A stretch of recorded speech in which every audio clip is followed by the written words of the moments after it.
Dona Aparecida? Sim, pois não. Vamos começar? Podemos? Podemos começar, sem problema. Tá bom. Vou fazer uma apresentação breve, explicar mais ou menos como será o nosso mini curso.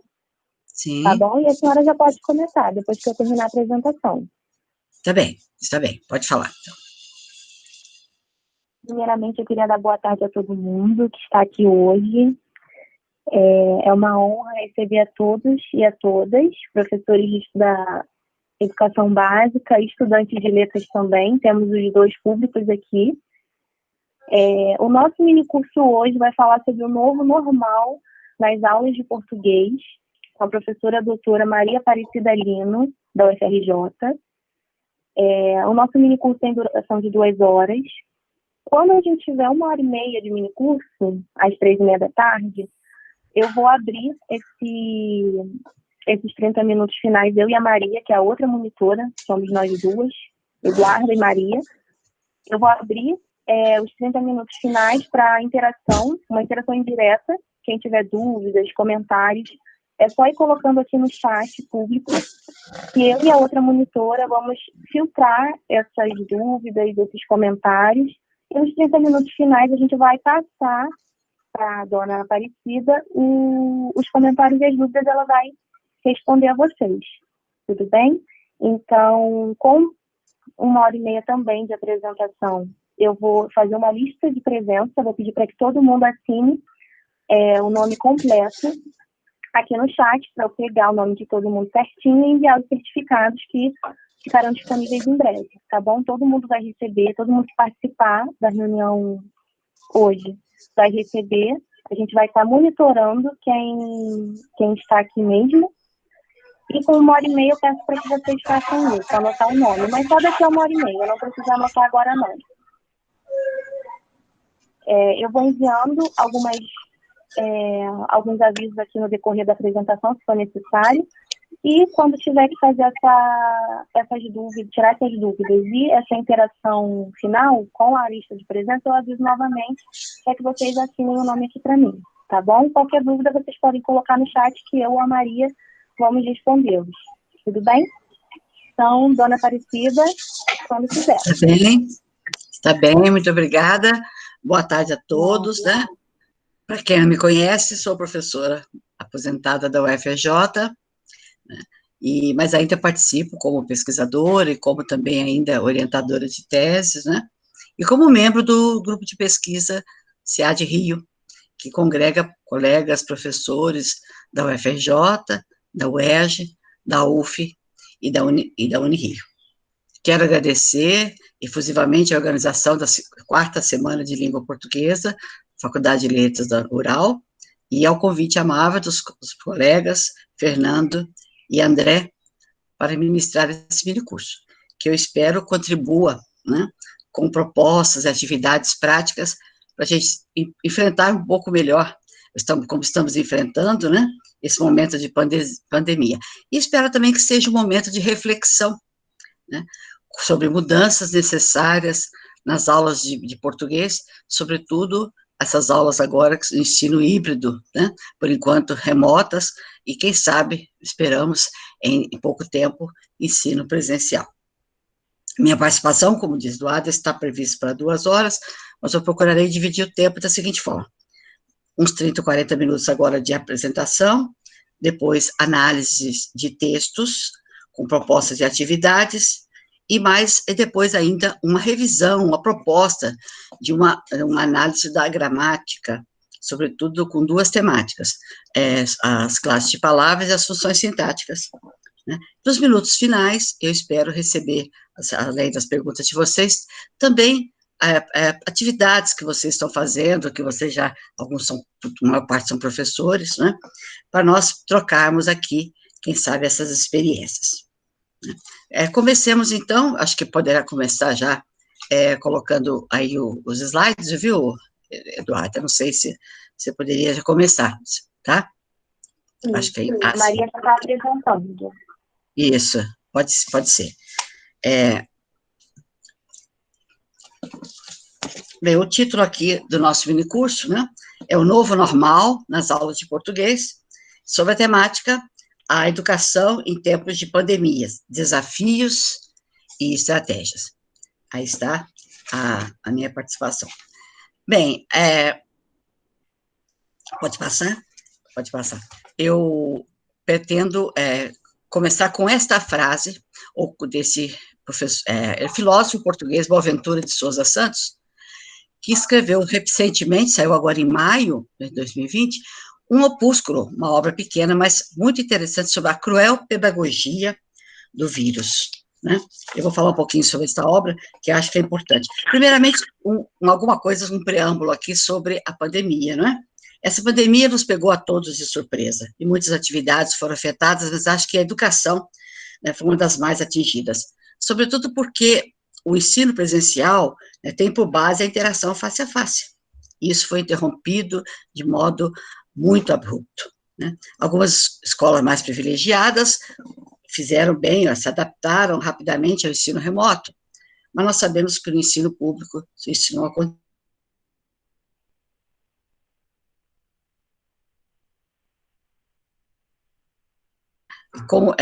Tem ainda essa dificuldade de acesso a não só à internet, como também aos meios, né? Nem tem computador, trabalhando às vezes com mero celular, né?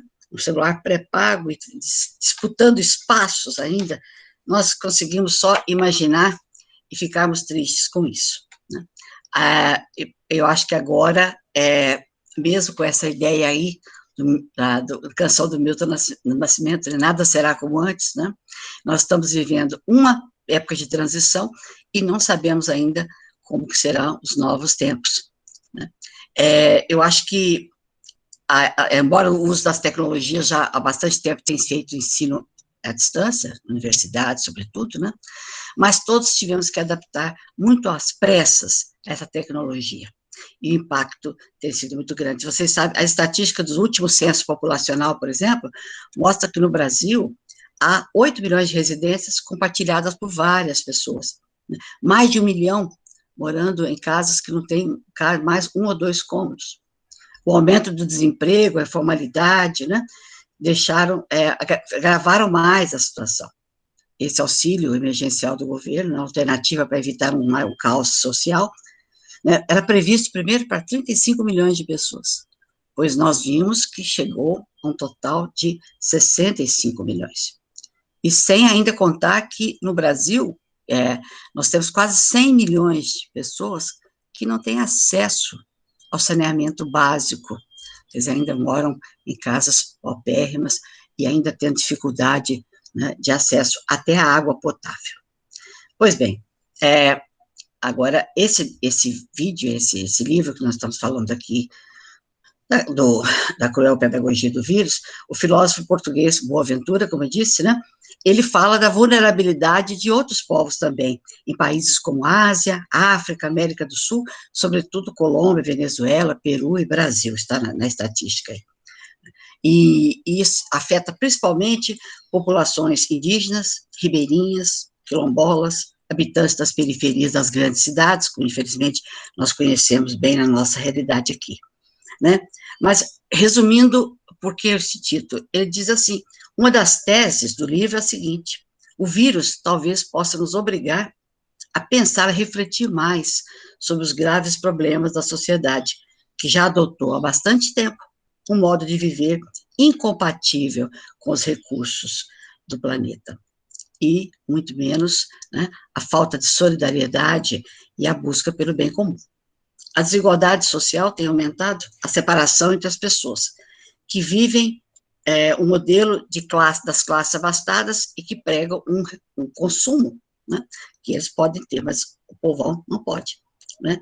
E os meios de comunicação social, os meios de comunicação digital já têm, hoje, sobretudo, quando nós estamos num mundo bastante conectado, muitas pessoas estão conectadas, estão conhecendo mais de perto essa realidade. Muitas vezes essa ideologia do consumo exagerado, né, incentiva ataques à natureza e a excesso, talvez até a preparação ou a continuação de guerras intermitentes. Nós não vamos ter uma guerra mundial, mas temos guerras para todo quanto é lado, né? O desrespeito à soberania dos povos, obrigando muitas vezes a imigração em massa. Nós temos que na Europa hoje é um problema muito sério, e até no Brasil também, né, com os imigrantes. E os países ricos, aqueles que sempre estiveram bem com seus empregos, reagem. Pois bem, esse é um ambiente até paradoxal, porque enquanto a sociedade sofre muito com o vírus, há muita gente ganhando dinheiro e faturando, né, com a pandemia. É por isso que eu estava dizendo que esse é um momento de reflexão. O mundo precisa buscar alternativas, sobretudo respeito à ciência e à pesquisa solidária, luta contra governos ditatoriais, ou contra a exclusão das pessoas, sobretudo da tecnologia, que hoje é uma exigência para a cidadania. O abandono de práticas monetárias que lucram, que visam apenas ao lucro imediato.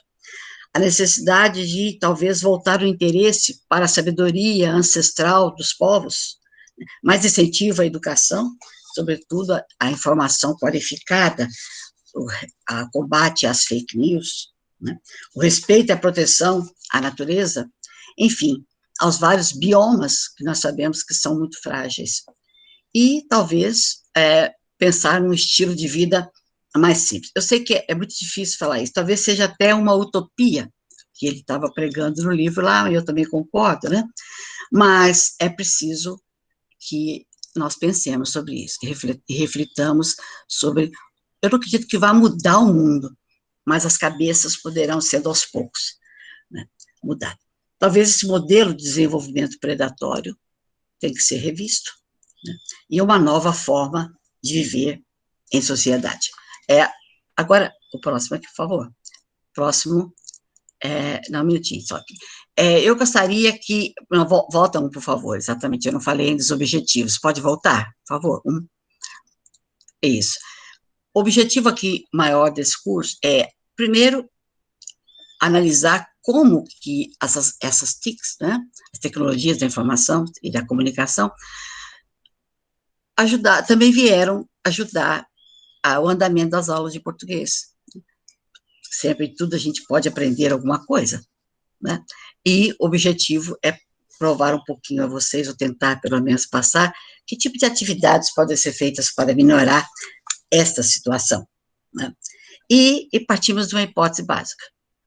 As tecnologias podem ajudar, sim, podem contribuir para o ensino de gramática, leitura e produção textual, mas há que se mudar o foco.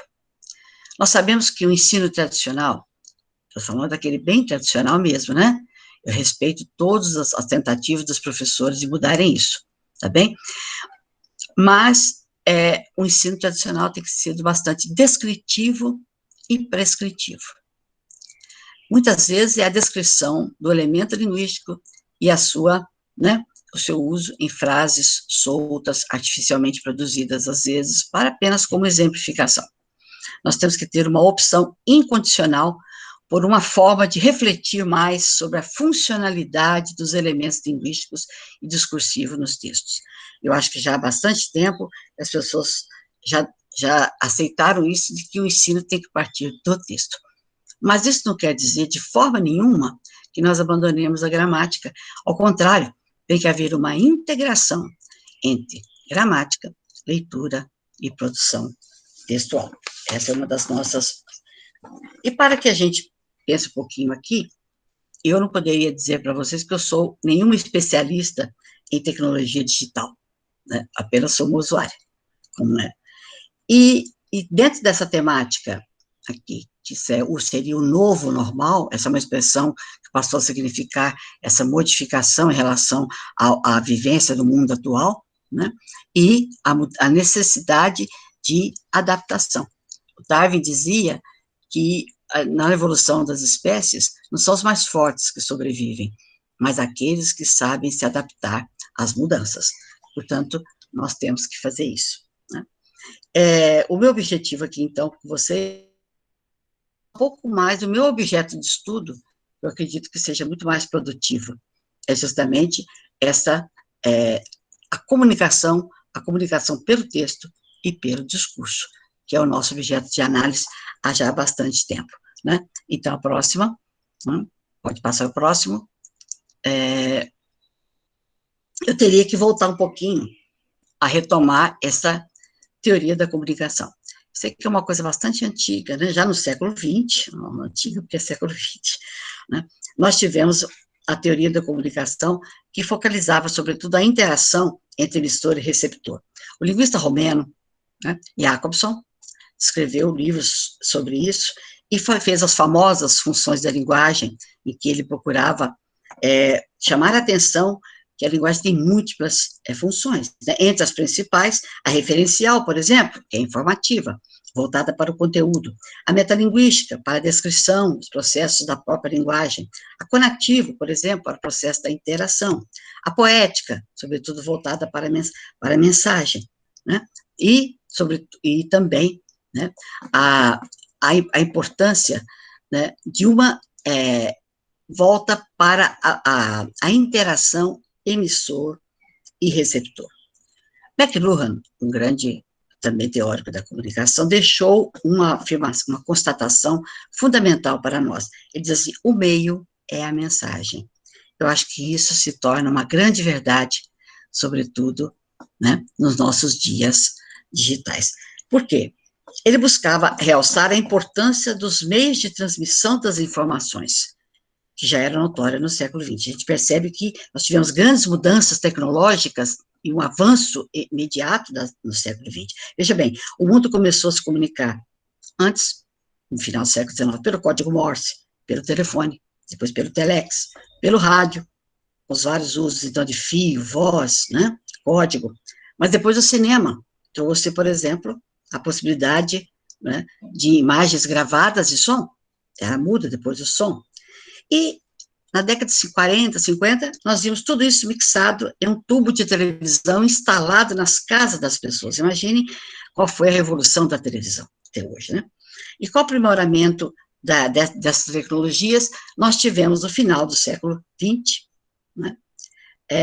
O surgimento dos PCs, os computadores pessoais, e depois os laptops e os celulares, hoje muito mais portáteis e atualizados a cada 6 meses, a cada ano, né?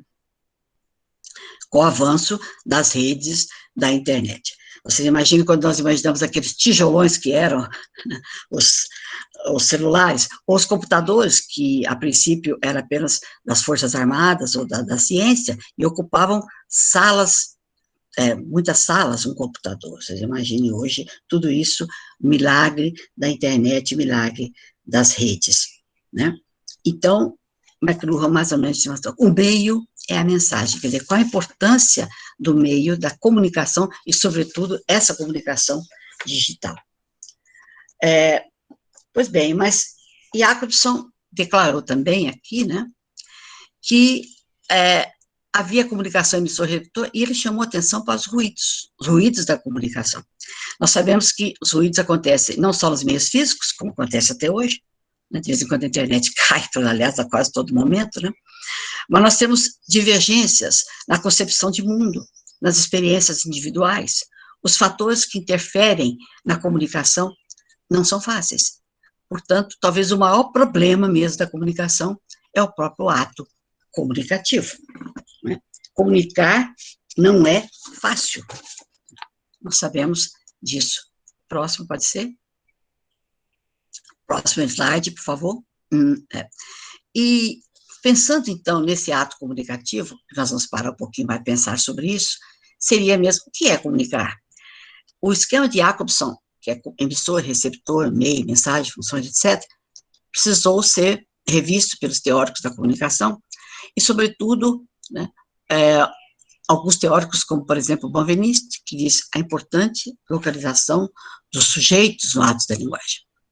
E vou falar um pouquinho também de uma teoria que eu sigo bastante, que tem bastante adeptos no Brasil, que é a teoria semiolinguística de Patrick Charrodot, nosso companheiro aí de pesquisa da Universidade de Paris 13, né? Charrodot vem sempre ao Brasil e tem muitas obras traduzidas aqui.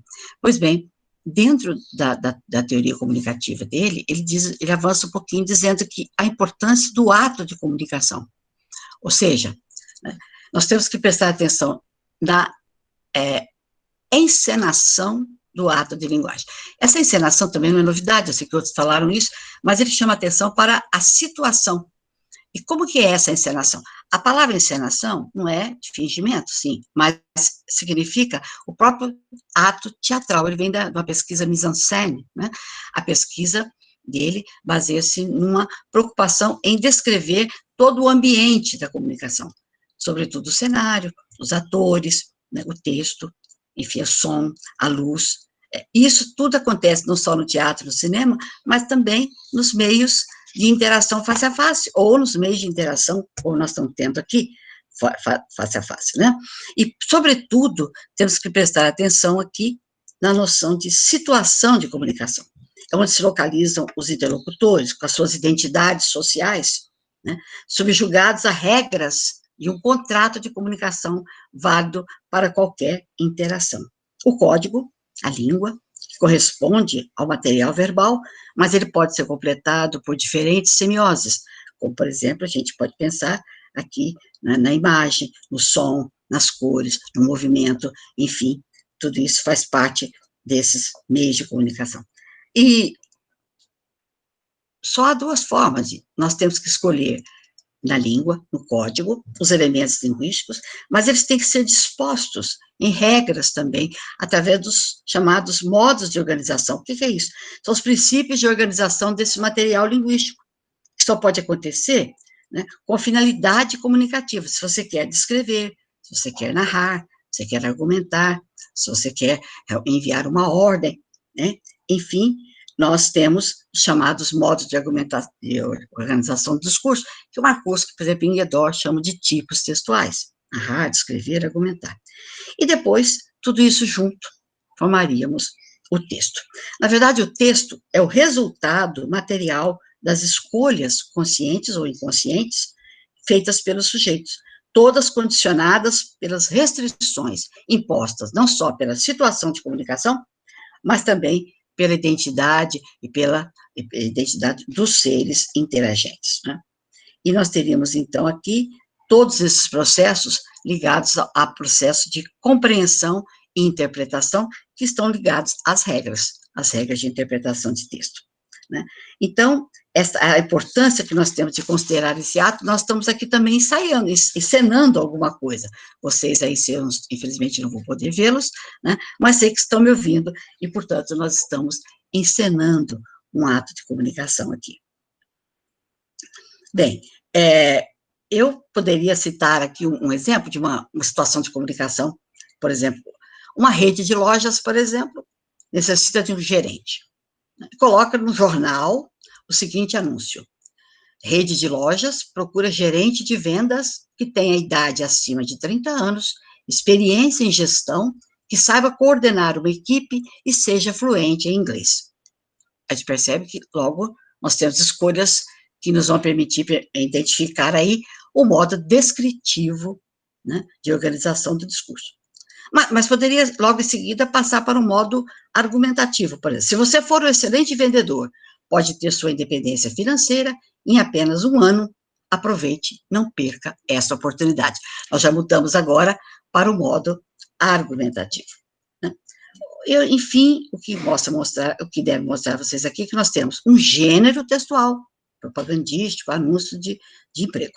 A encenação se dá através do código verbal e em 2 modos de organização do discurso, ou seja, o modo descritivo e o modo argumentativo. Isso nós temos obras importantes a respeito disso, vocês podem ver as obras de Marcuse, as obras de Guédor, né, todos os trabalhos, e o Charrodot também tem bastante se dedicado a isso, naquele livro, Linguagem e Discurso, né, modos de organização, da contexto, em que ele trabalha especificamente com todos os modos de organização do discurso. né? Pode passar o próximo, por favor, mano? Próximo slide. Assim. E agora eu teria com vocês aqui 2 temas importantíssimos. Quais seriam os estágios entre compreender e interpretar um texto? Bem, eu falei em níveis, porque, na verdade, essas coisas se processam, realmente, em etapas. Talvez não assim de forma tão clara para nós, mas o nosso cérebro sabe distinguir bem, né? Esse quadro, né, que eu agradeço aí a professora Bia, que está da UF, que me arrumou esse quadro, eu acho muito bom. Vejam vocês aí. Nós temos um sentido de língua e o sentido de discurso. O sentido de língua corresponderia ao primeiro nível, que nós chamamos de compreensão. E, sobretudo, né, está baseado no processo do cotexto, que, na verdade, é a coesão entre os elementos linguísticos e também os elementos situacionais, que acontece isso aí. E o sentido do discurso, que passa a ideia de interpretação e coerência. Pois bem, há um movimento aqui centrípeto e há um movimento centrífugo de comunicação. Por quê? Porque no sentido de língua, né, nós temos uma coerção maior, né, nós temos realmente aqui até critérios de coesão e nós vamos chegar a um sistema de língua. Mas depois, imediatamente, ou no mesmo momento, temos um movimento centrífugo, isto é, uma dispersão, é que nós passamos para o sentido de discurso. Ou seja, eu vou ter agora critérios de coerência, lógico, coesão e coerência, né? Mas vamos chegar aí à interpretação. Esse quadro eu achei muito interessante, porque ele mostra que nós podemos passar do sentido de língua para o sentido de discurso, quase que sem percebermos, né? Isso se processa dentro de uma forma muito, muito rápida, né? O próximo, por favor. E o próximo slide, nós vamos ter aqui o chamado, aquele que eu falei da importância do ato de comunicação, do ato de linguagem, e os sujeitos da enunciação. Enunciação é a própria realização de uma sentença, de uma frase em uma situação. Então, enunciar significa nós estamos enunciadores aqui, porque estamos enunciando em um momento de interação. É bastante interessante esse quadro, porque todo mundo está percebendo, né, que há 2 quadros, um dentro do outro, aliás, 3, né? O ato de linguagem é, antes de mais nada, movimentado por toda uma situação de comunicação. Nós temos que ter aqui um projeto de fala, o que eu quero dizer, portanto, é um planejamento, né? E temos também, né, a finalidade desse ato e um regime contratual, quer dizer, eu tenho aí um contrato comunicativo.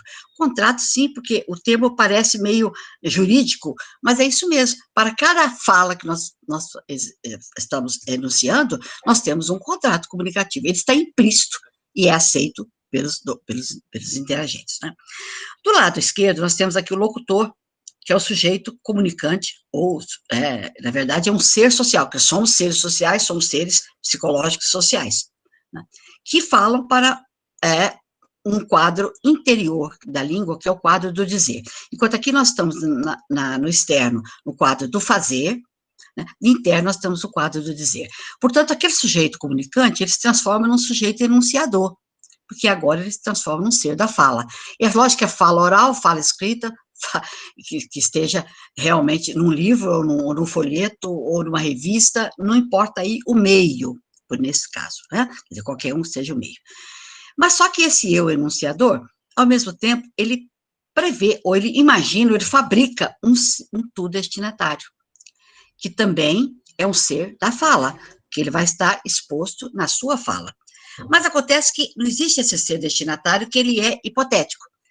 Quem vai receber é um tu interpretante, é o emissor e o receptor do Jacobson, né? Acontece que esse tu interpretante, né, ele tem poder de interpretar e corresponder à imagem do tu destinatário ou não. É aquela história, sabe com quem está falando? O tu destinatário, nesse caso, não é o mesmo do tu interpretante, né? Então, eu achei interessante. Agora, ao mesmo tempo, isso é um vai e vem, quer dizer, acontece rapidamente o eu que fala, o eu que escuta, depois, quando ele fala, ele novamente se transforma em sujeitos.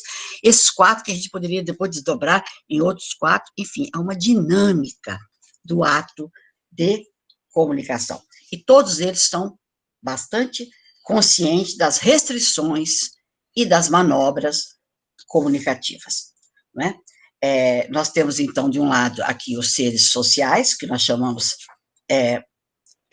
enfim, os seres sociais, e os seres discursivos, que são seres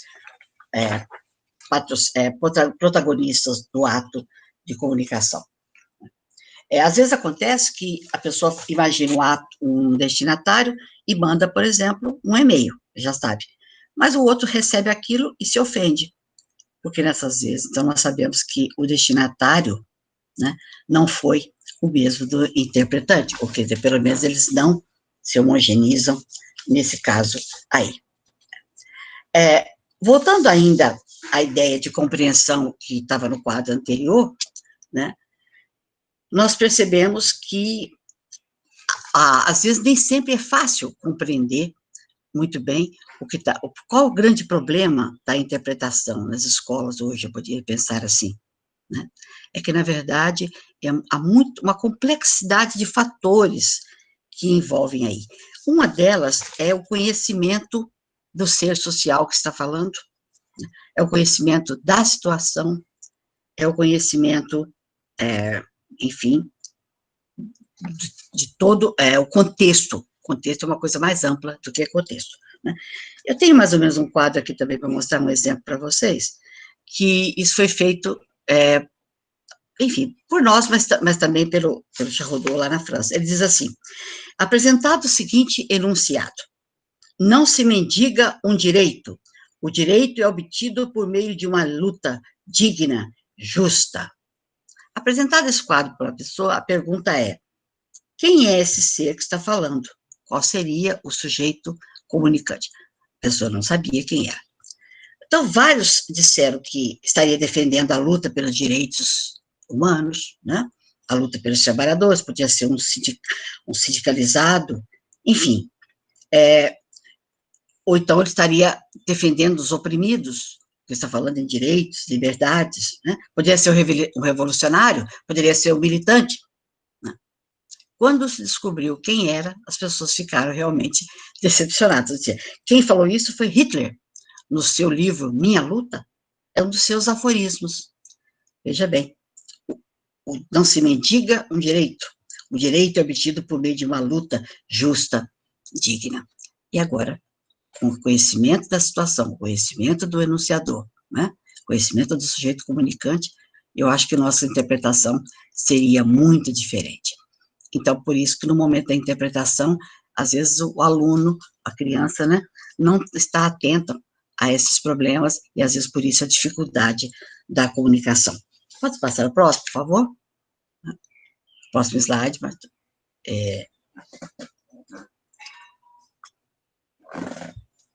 achei muito interessante isso aqui, porque aqui nós percebemos esse desencontro entre o sujeito comunicante e o sujeito enunciador.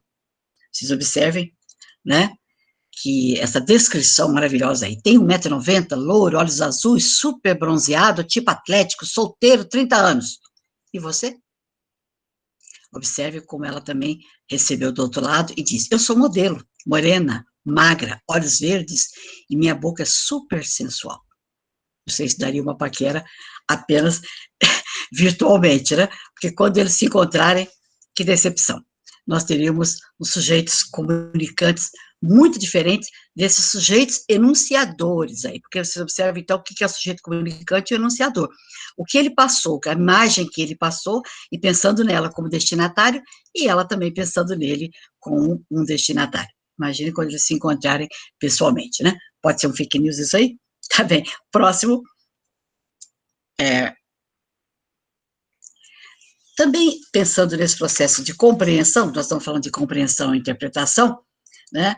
Esse exemplo é muito interessante, porque, veja em cima, Boa Noite, Cinderela, é o título, né? E todo mundo reconhece o príncipe, aí dizendo, né? Contando uma história, portanto, ele está fazendo uma narrativa. Eu a conheci em um dos bailes da corte. Quando bateu meia-noite, ela me ofereceu um drink. Tinha algo na bebida, e eu acabei dormindo. Quando acordei, vi que ela tinha levado meu dinheiro. Veja que o príncipe está contando a história, o que aconteceu com ele. Mas olhe bem onde ele está. Ele está numa delegacia, né, fazendo um boletim de ocorrência, reclamando do roubo, bem atual, né? E olha que o escrivão diz para ele, a única pista que o senhor tem da identidade da meliante, esse sapatinho de cristal, ela deixou o sapatinho para trás, como diz o belo conto de fadas, né? Então, vocês imaginem aqui, né, nós teríamos, então, uma situação, contexto, a conversa entre eles, o diálogo, tudo muito bem. Agora, para chegar à interpretação, quer dizer, o fundo, além do contexto e do contexto, nós teríamos que descobrir o que está fazendo esse Boa Noite Cinderela aí. Nós sabemos que existe o famoso, né, drink chamado Boa Noite Cinderela, né, em que as pessoas são desacordadas e depois são roubadas. Então, há uma verdadeira ilustração do título Boa Noite Cinderela, aproveitando, né, um conhecimento de mundo, todos têm que ter, que é da história da Cinderela, e respeitando todos os outros elementos, né, o sapatinho de cristal, o baile, enfim, os elementos que fornecem aquilo que nós chamamos de coerência. Nós aceitamos porque é um cartoon, é uma charge, né? Enfim, isso é um cartoon. Quer dizer, em qualquer época você pode ter, a charge é mais ligada para problemas políticos, né? E o cartoon é mais universal. Então, aqui eu tenho uma coisa interessante que vocês poderão usar com seus alunos aí, que eu acho uma coisa fantástica, essa leitura de compreensão e interpretação. Né? Próximo, por favor. Aí nós podemos passar para um outro item, mas que, já que nós estamos tentando mostrar a necessidade desse conhecimento, então, de discurso, de compreensão da teoria da comunicação, dessas novas... Né? Observem que a nossa Mafalda, né, está fazendo uma crítica à professora, não sei se está muito claro, se dá para ler tudo aí, né? A professora está ensinando, num ensino bem tradicional, né, a descrição da fonética, da fonologia, quando ela diz minha mãe me ama, minha mãe me mima, enfim, ela está mostrando um ensino bem tradicional. E a Mafalda diz, parabéns, professora, né? Acho que a sua mãe é ótima. Ela volta para o lugar e diz assim, agora, por favor, ensine para a gente alguma coisa realmente importante.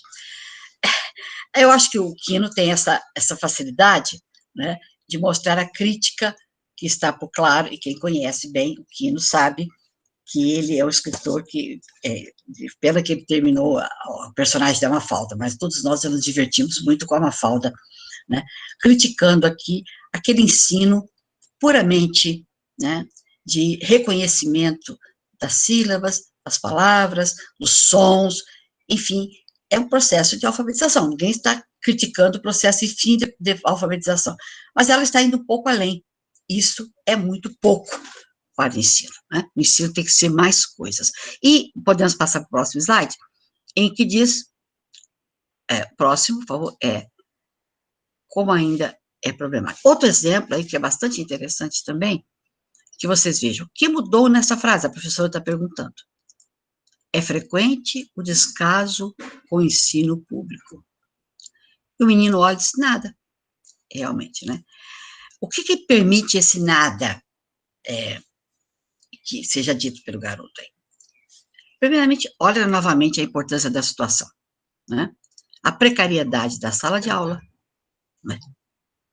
A própria professora, a presença da professora, né? Mas o que ela está cobrando desse aluno? Ela está cobrando, não é o conteúdo, né? O descaso com o ensino público, o menino diz que não mudou nada, ele tem toda a razão, aí está a crítica. Ela está cobrando apenas a ausência do trema, certo? Então, vocês vejam onde é que está a crítica aí. Ela está falando da reforma ortográfica, que caiu o trema, né? Mas os alunos não acham que isso é importante. Para eles, talvez seja muito mais importante o conteúdo do texto, que é bastante crítico, e é uma coisa que nos deixa também bastante tristes, né? Próximo, por favor. Próximo. Pois bem,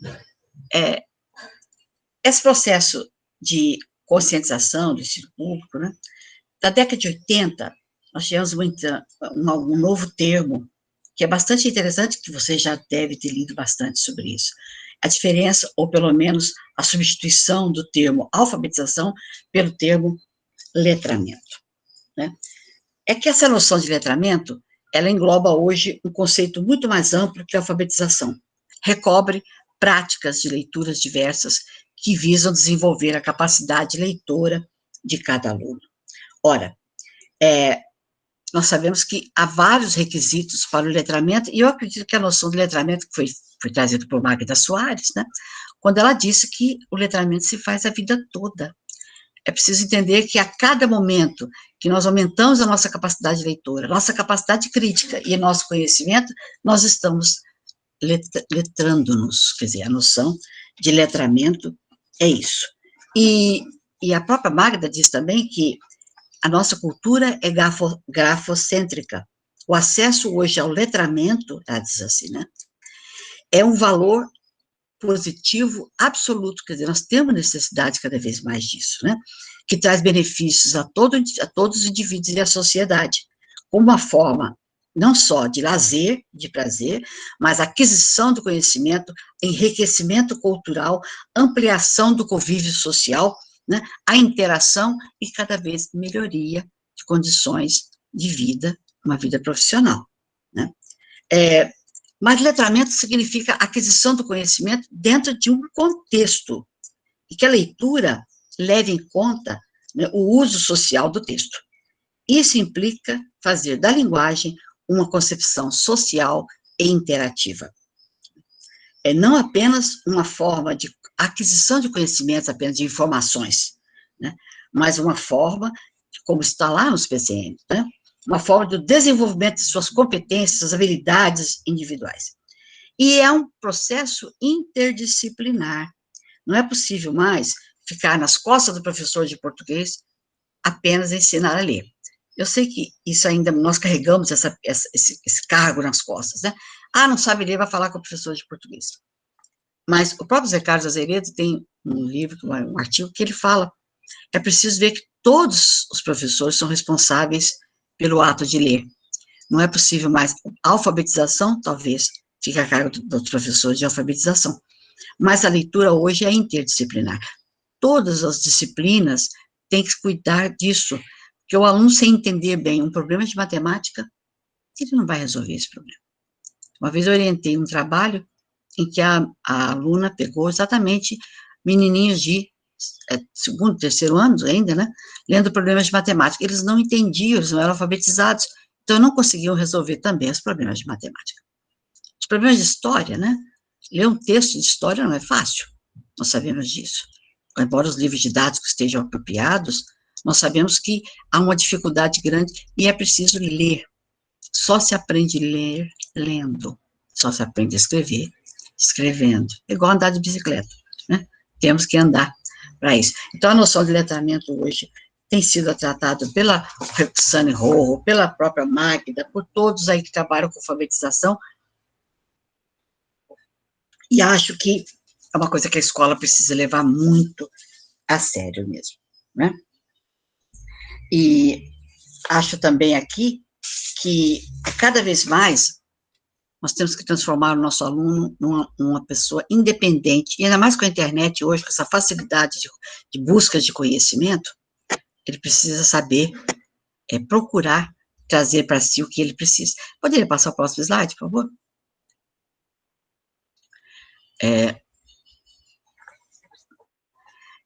Conversando, então, com várias colegas, lendo muita coisa sobre a própria Roxane Rojo e outros aí, né? O que o texto poderia ser mais produtivo para o seu aluno? Primeiro, tem que ser adequado à faixa etária. Não é possível, né? Não só a faixa etária, mas é o interesse e o grau de desenvolvimento do aluno. Estou falando óbvio, mas é preciso prestar atenção a isso. Ah, vai ler Machado de Assis na oitava série? Não, acho que não pode. Exige Machado de Assis uma leitura de um aluno mais, né, amaduro. Fazer da leitura a base para debates posteriores. todos os questionamentos da realidade vivida por eles, a realidade da obra, por exemplo, quanta coisa pode ser feita nesse processo aí, né? Como eu falei, levar sempre a leitura para o plano da intertextualidade e para o plano da interdisciplinaridade. A noção de gêneros hoje, que é bastante também discutida, né? Os gêneros são fundamentais porque muita coisa, como dizia Bakhtin, está relacionada ao estilo do texto, né? À sua funcionalidade social, né? E ao seu conteúdo. Então, gêneros é uma noção importante que precisa ser levada em conta. E os tipos textuais também. Nós sabemos que, primeiro, nós aprendíamos assim, façam uma história, né? Aí o aluno vai narrar. E quando chegava no livro de história, dizia que Dom João VI veio para o Brasil, né? Não achava que isso era narrativa. Olha a facilidade de perceber que ele está também contando a história da família real quando chegou, né? Aquela descrição famosa dos afluentes do Rio Amazonas, que eu tinha que decorar todos. Aquilo era uma descrição. Mas nunca ninguém disse para mim que aquilo era uma descrição. A descrição de uma rocha é uma descrição. Quanto pouco é trabalhada a descrição em sala de aula. Quão importante é a descrição, né? E produzir também o texto, tendo em vista os destinatários. Vimos como é importante reconhecer o seu destinatário, e que sejam destinatários reais. Eu sei que é complicado isso, porque muitas vezes o aluno escreve para o professor, para agradar o professor, mas seria muito mais útil se fosse realmente um meio de transmissão. Olha a importância do meio e a mensagem, como dizia o McLuhan lá, não é? Se ele vai escrever para o jornal rural, ele tem que fazer um texto diferente. Para um outdoor, ele tem que ser um texto bem resumido para ser lido de longe, porque o carro vai passar de carro, não é? É um folheto? É um cartaz? Né? Uma produção de texto verbal junto com o texto não verbal, e agora com a internet, aí, com a facilidade que nós temos desse famoso, né, junção de textos verbais com textos não verbais. Enfim, eu acho que isso é fundamental na hora de propor uma produção textual. A próxima, por favor. E próximo eu tive também contato com algumas mães que estão com o ensino, crianças de mais variadas idades, mais o 9º ano, né? O 6º e 9º ano. E eles propuseram algumas coisas que as escolas estão propondo e que eu achei atividades bastante interessantes para até a gente podia discutir aqui. Por exemplo, né, a confecção de roteiros de viagem. Eu sei que nós não podemos viajar agora, né? Está todo mundo pensando com a dificuldade que é a viagem. Mas, um roteiro de viagem, quanta coisa a gente pode pensar. Posso pensar, por exemplo, nas especificações das atividades do roteiro, né? Visitas a lugares históricos, lugares turísticos, com a descrição de cada lugar. Pesquisas que eles podem fazer sobre museus, igrejas, bibliotecas, o acervo dessas bibliotecas, né? Apresentação de vídeos, imagens, ou simplesmente fotos, ilustrações, enfim, o aluno poder trabalhar sozinho, né?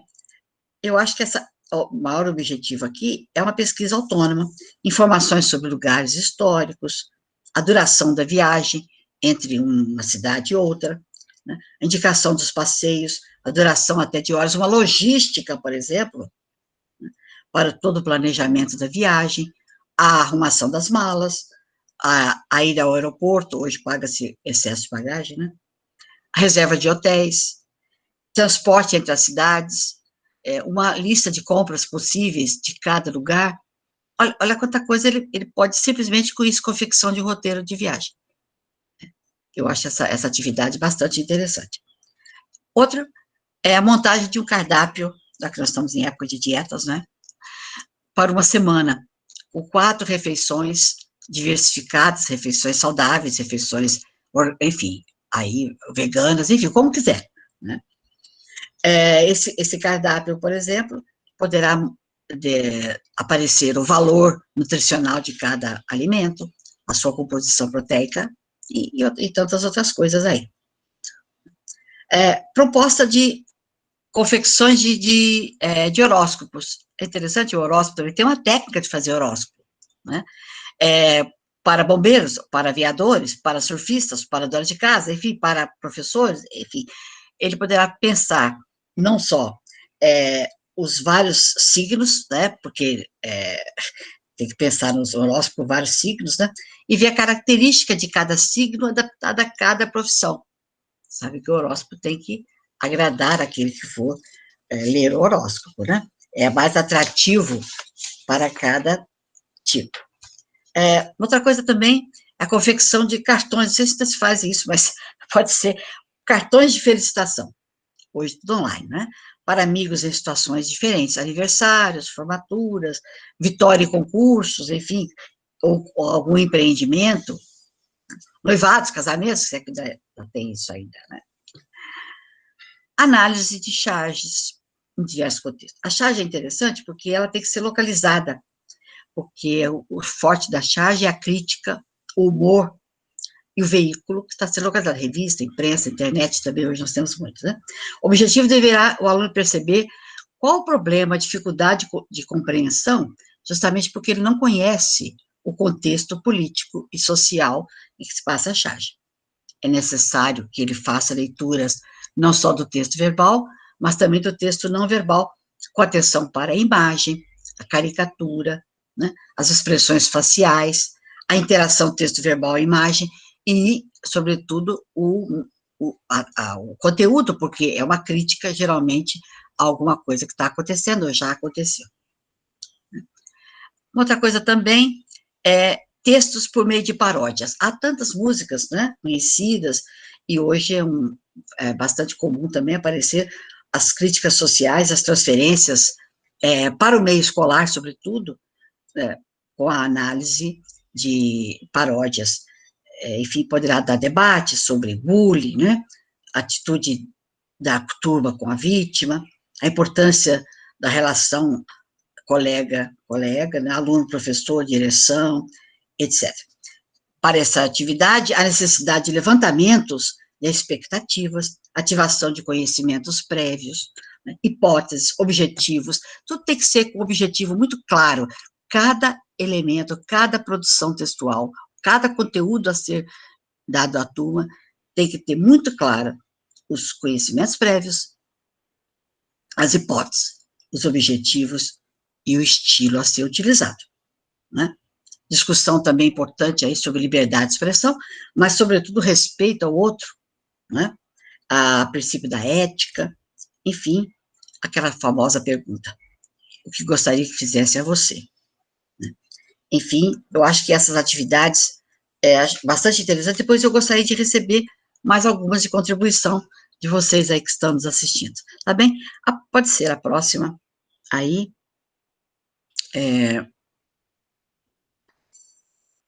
enfim, eu já estou há quase 1 hora, né? Vou passar agora para essa parte final aqui da minha segunda parte, que eu prometi trazer a vocês como que nós poderemos fazer uma gramática dentro do texto, ou uma chamada gramática contextualizada.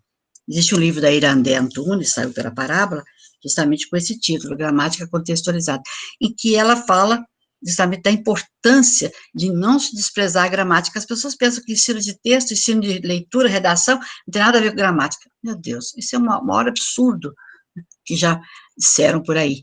Tem que haver, ao contrário, né, uma interação. O estudo de texto já passou por algumas etapas.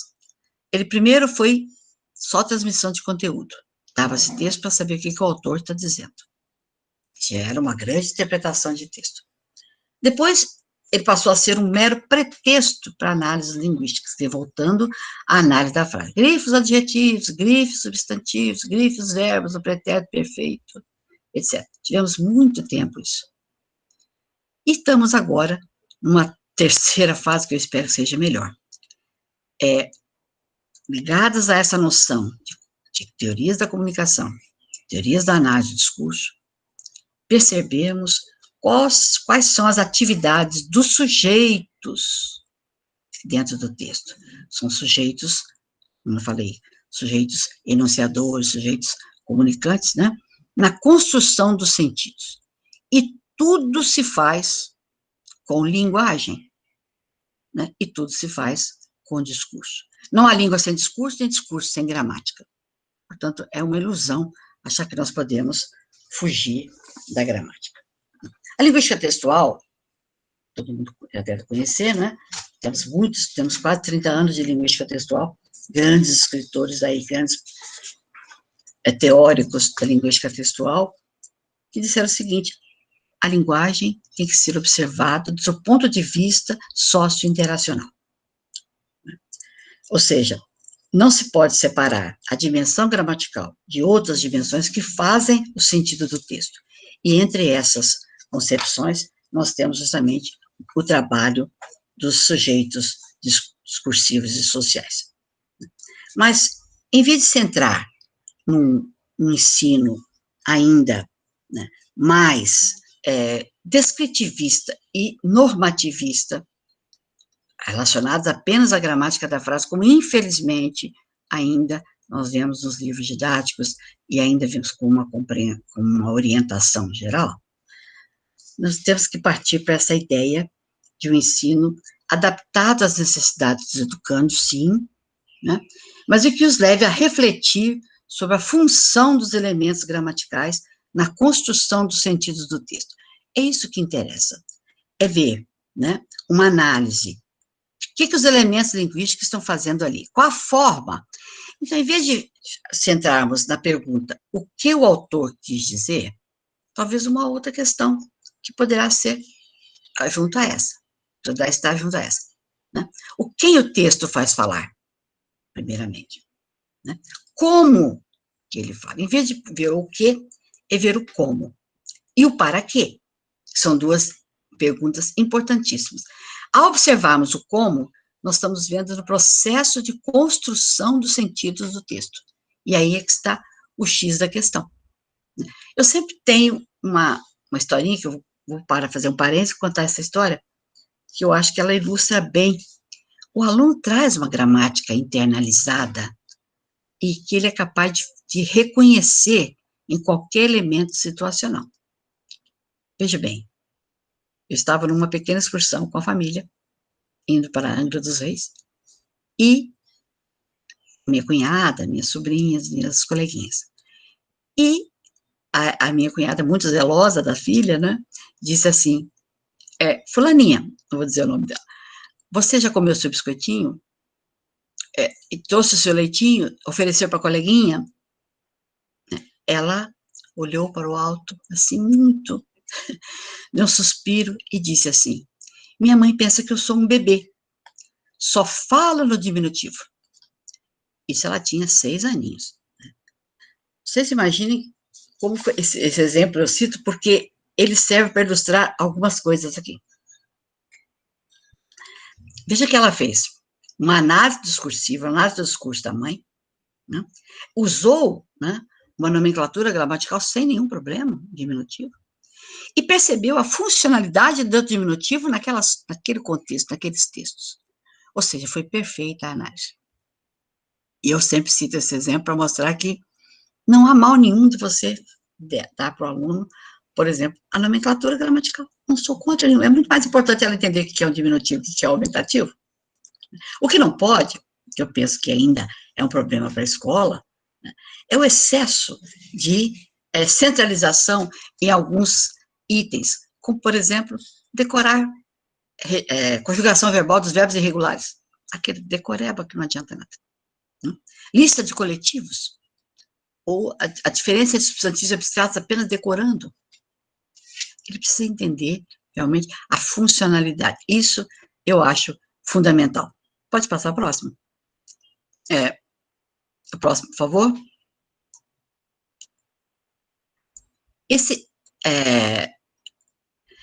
Eu gostaria de... Acho que já pode passar também para a próxima. Só um minutinho aqui.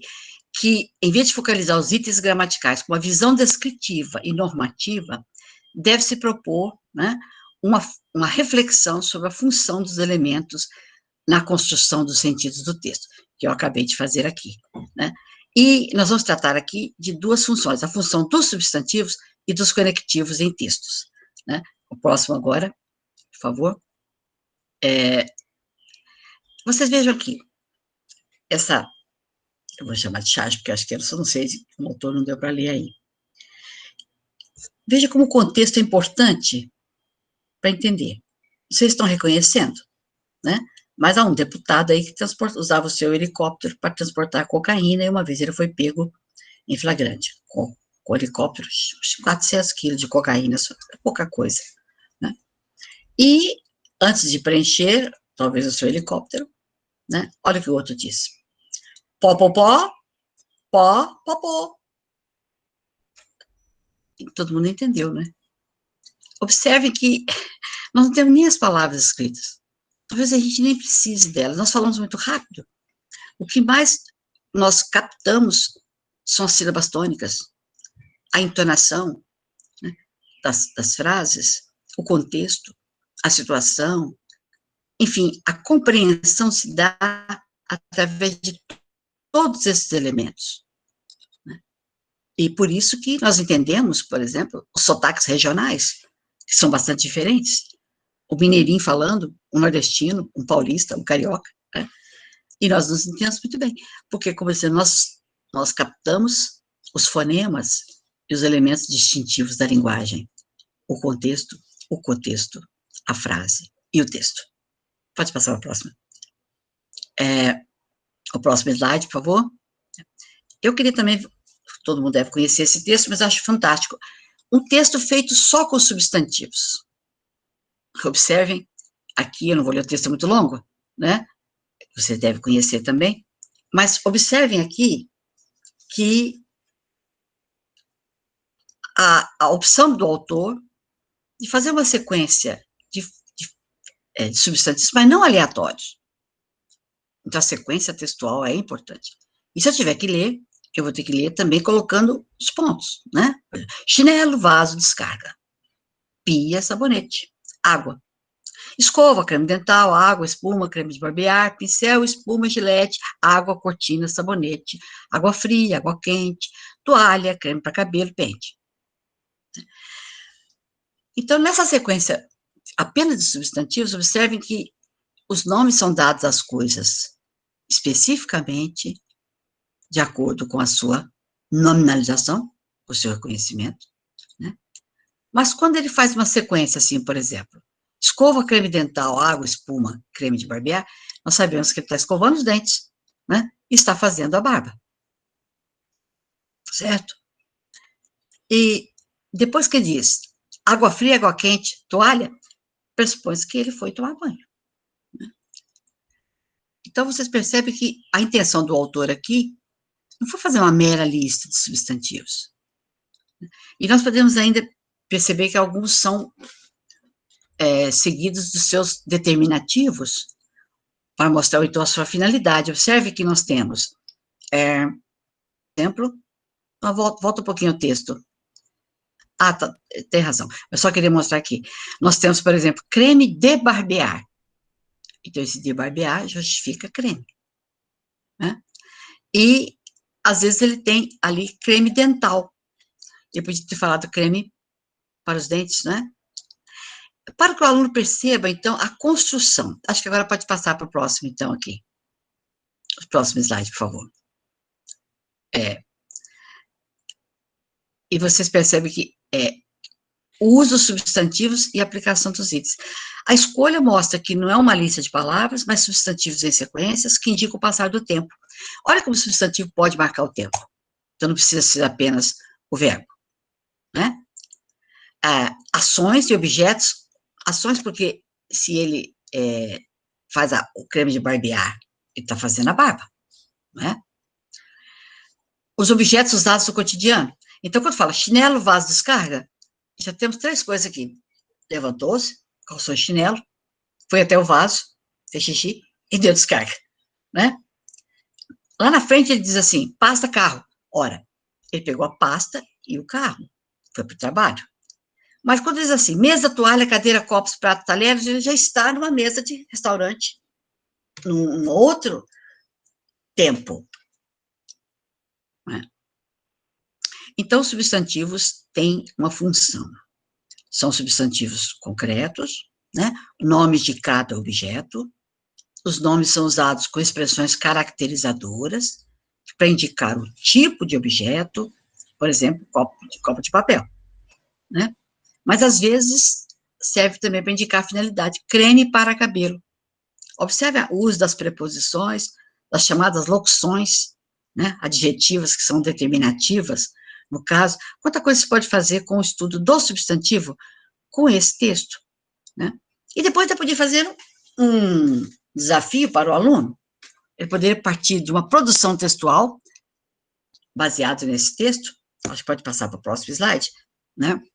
Em que eu poderia propor a eles, próximo, exatamente, uma produção textual, baseada nisso aqui. Ao levantar, o que é que você observa ao seu redor? Ele poderá fazer a mesma coisa. Não importa que o aluno copie o texto. Dizem que Picasso, antes de entortar todas aquelas mulheres, ele primeiro fazia desenhos ótimos, né? Copiando todos os artistas da sua época. O importante é que ele depois aprenda a ser criativo, né? E a ser original. Como é que é o seu cotidiano? Você descreve? Eu podia descrever com verbos, em vez de escrever com substantivos, por exemplo. Né? E uma pergunta interessante agora de construção do texto. Por que o texto não tem parágrafo? Olha aí. Uma pergunta interessante. Quer dizer, o meio, veja bem a importância do McLuhan falava, o meio e a mensagem. Por que o texto não tem parágrafo? Né? Como é que o autor especifica os hábitos de higiene dessa pessoa? Né?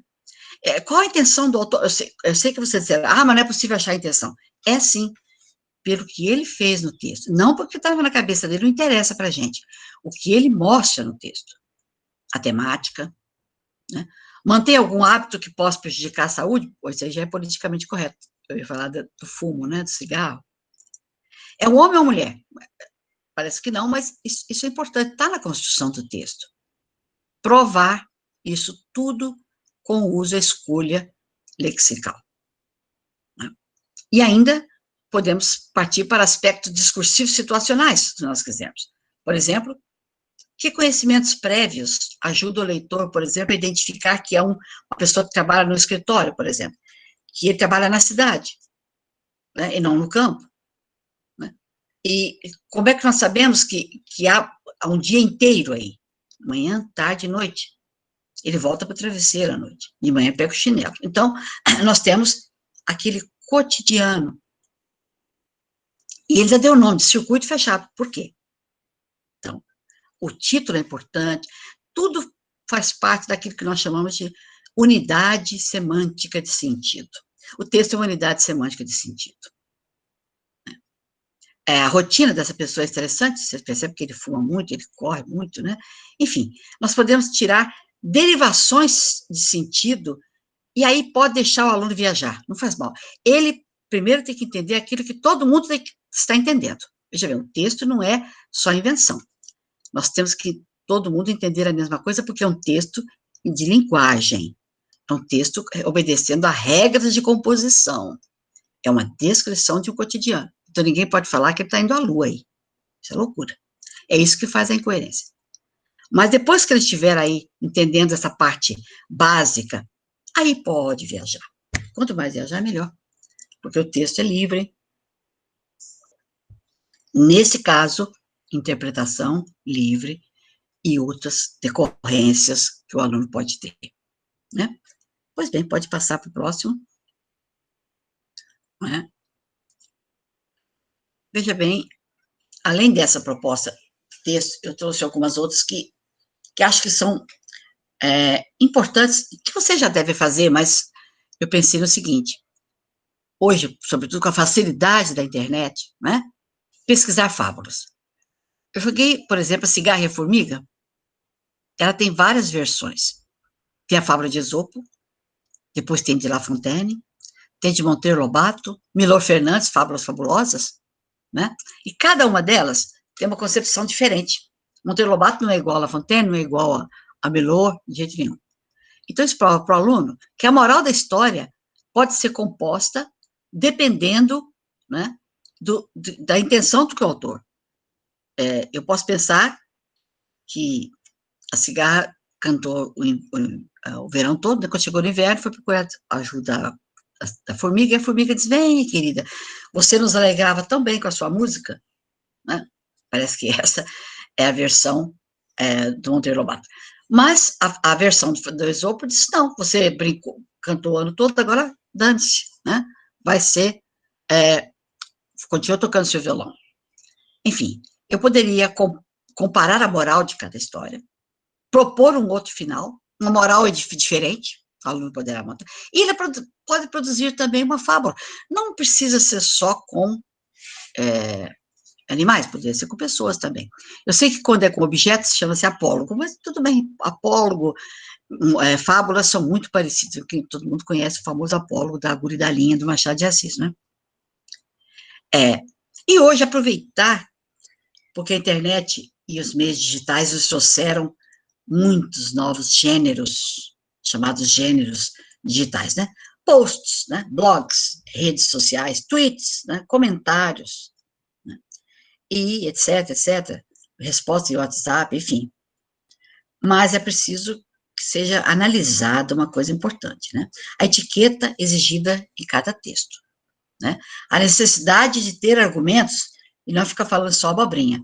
Eu acho que o aluno tem que ter responsabilidade com o que está escrevendo, conhecimento do assunto, ter o seu posicionamento social, sim, baseado fundamentado em argumentos, evitar o discurso do ódio, que infelizmente está bastante comum nos nossos meios, né? Enfim, a escola poderia utilizar-se muito bem desses meios aí. Outro próximo, por favor. Mais um slide. Aí, eu pensei também em trabalhar um pouquinho sobre os conectivos. Os conectivos são usados mais para elementos de argumentação, mas não precisa ser só argumentação. Eles são também elementos coesores, né? São de coesão entre as frases. Frase é de palavras e é de frases, formando período, etc. Período de coordenação, período de subordinação, etc. Mas não adianta decorar daquela lista de conjunções para o aluno, ou reconhecimento apenas das conjunções, mas, porém, todavia, contudo, no entanto, isso vai adiantar muito pouco.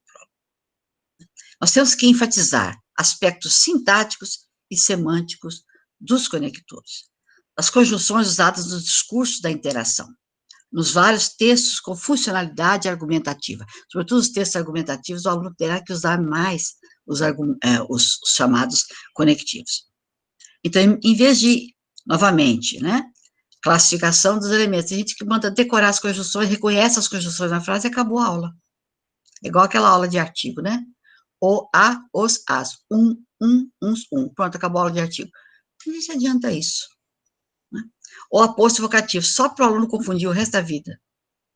Há coisas bem inúteis aí nesse ensino de gramática que nós passamos por isso. Né? Espero que não repitam isso com os seus alunos. Né? A função dos conectivos. Eles trazem nuances de sentido bem diferentes, valores diversos de acordo com os gêneros. Está tudo interligado. Então, se, por exemplo, mas, porém, todavia, contudo, não é a mesma coisa. Eles têm nuances diferentes. Se eu uso um porquê e um jaquê, há diferença. Se eu disser porquê, pode às vezes parecer um pois, uma explicativa, uma causal. Mas se eu disser já que tu queres, esse jaquê é uma coisa que já está admitida como consenso entre as duas pessoas.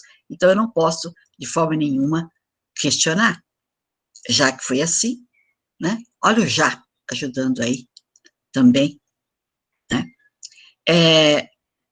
Nós temos o emprego do mais. O mais é chamado adversativo por excelência, e o Diderot dizia que é o argumento maior, um deles, né, um dos operadores argumentativos maiores que existe para argumentação. E nós, quantos anos? Vou dizer para o aluno que ele usa o conectivo a todo momento na sua interação cotidiana. E quando ele não faz, ele deixa implícito, mas ele está presente. Eu posso ter, por exemplo, duas frases justapostas, mas entre elas existe uma conjunção implícita. Nada sem conjunção. É uma coisa fantástica, a importância da conjunção na construção textual. Né? Podemos passar para o próximo?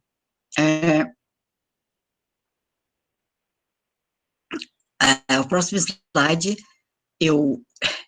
é do Ângelo, esse aí, né? E que como o conectivo está sendo usado a serviço da argumentação. Veja bem, eu não confio no cara, mas voto no Beto. Rouba, mas faz. Mente, mas convence. Ele é culpado, mas ninguém prova. E você, o que acha? acho que você é uma besta, mas não sabe. Eu acho interessante o uso do mas aí, não é? Com a Ângela, com a sua sátira mordaz, né? Veja bem, o cara do eleitor, e essa ficou famosa, essa frase, São Paulo ele rouba mais faz, né? Infelizmente, é uma, sei lá, uma compreensão horrível que os eleitores têm dos políticos. Infelizmente, essas coisas estão sendo um pouco questionadas atualmente, né? Mas veja bem, se eu disser rouba mais faz, veja bem, o mais é uma conjunção que significa que aqui está o meu argumento mais importante.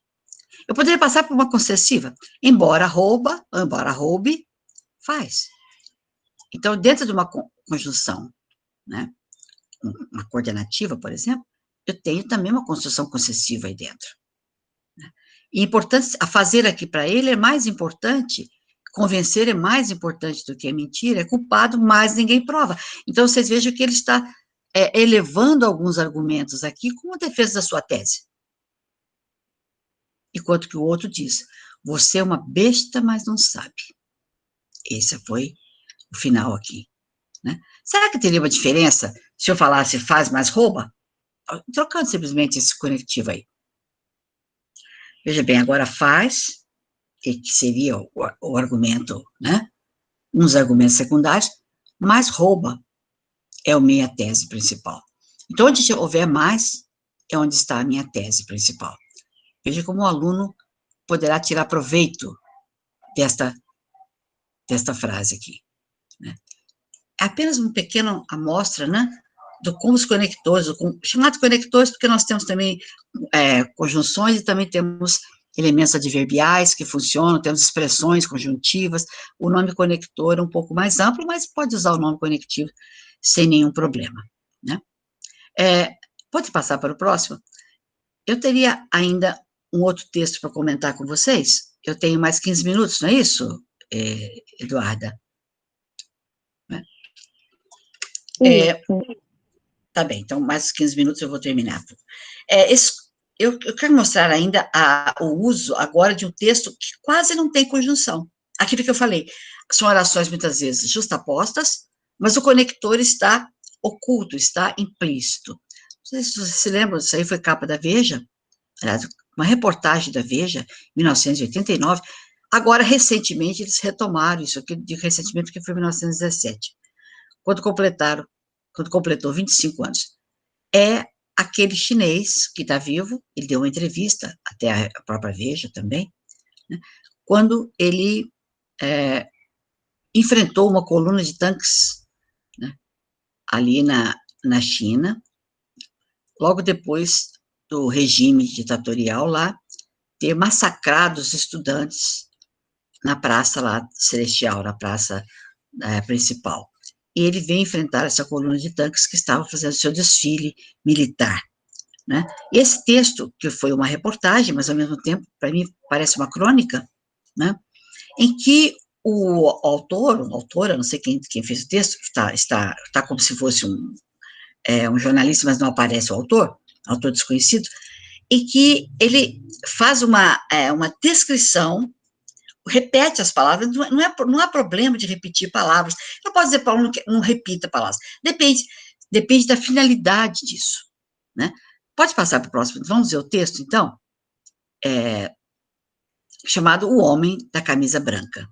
Pode passar, Aqui, vocês vejam que os elementos da argumentação estão implícitos, porque os conectivos não aparecem. Então, ele diz assim, um homem sozinho, com uma jaqueta em uma das mãos e um embrulho na outra, com ar de quem tanto podia ter saído de uma manifestação, como estar a caminho do trabalho ou das compras.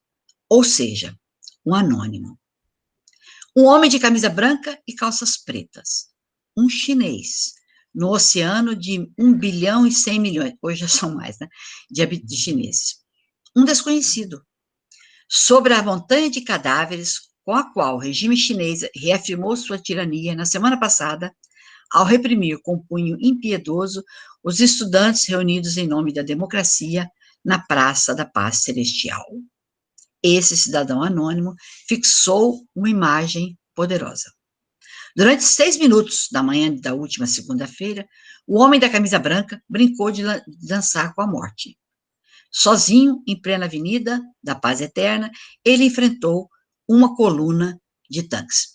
Então, observe que quase não há conectivos, as orações são, né, justapostas, mas nós podemos identificar aqui a coesão perfeita entre os elementos. Aqui ele está mostrando uma parte descritiva, mas também uma parte narrativa, porque diz assim, durante 6 minutos, na manhã da última segunda-feira, o homem brincou de dançar com a morte. Aqui já começa a narração. Próximo slide vai continuar, então. Então, é que ele diz assim, próximo slide, então. Pode passar. A cena, veja quem estuda a referenciação, né?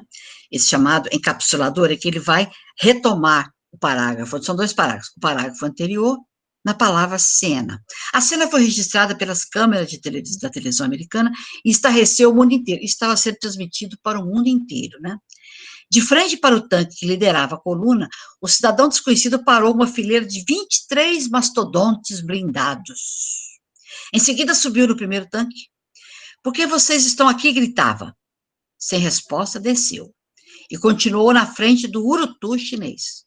O tanque tentou desviar para a direita. O homem interrompeu a passagem. Voltou para o centro. Lá estava ele de novo.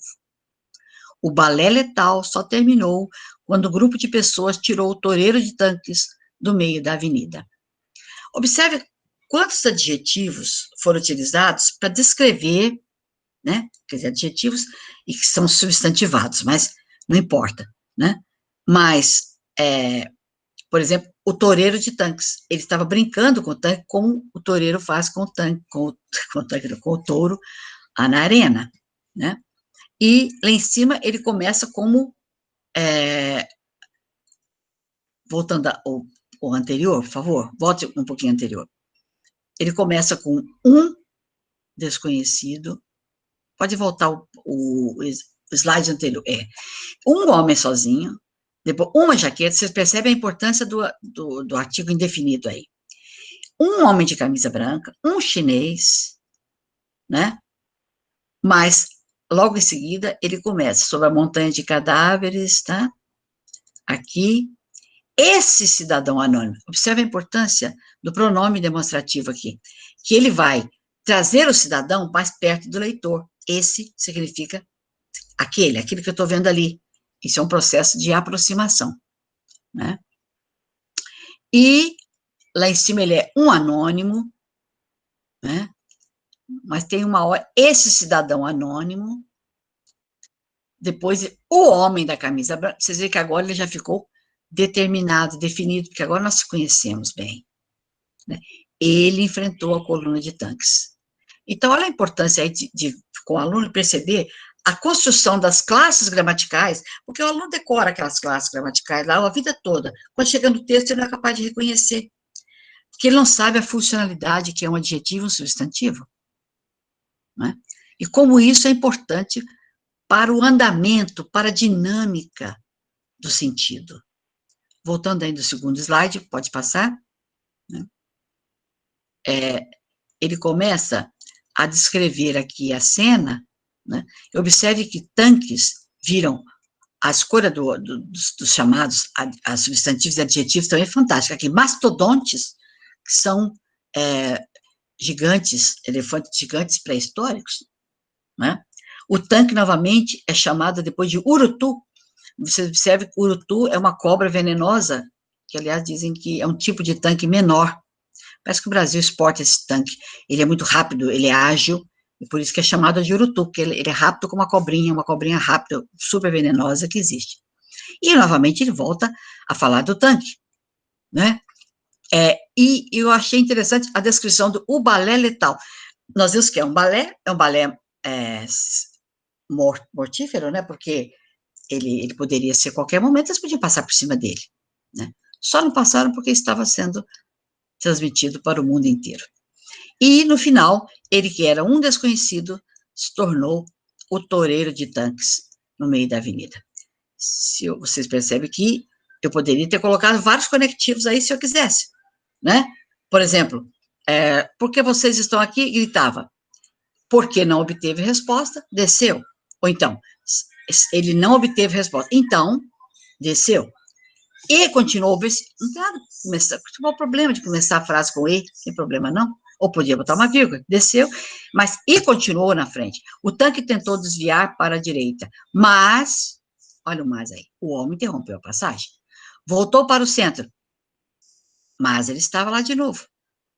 O balé só terminou quando, olha aí, agora um temporal aí, né, no meio da avenida.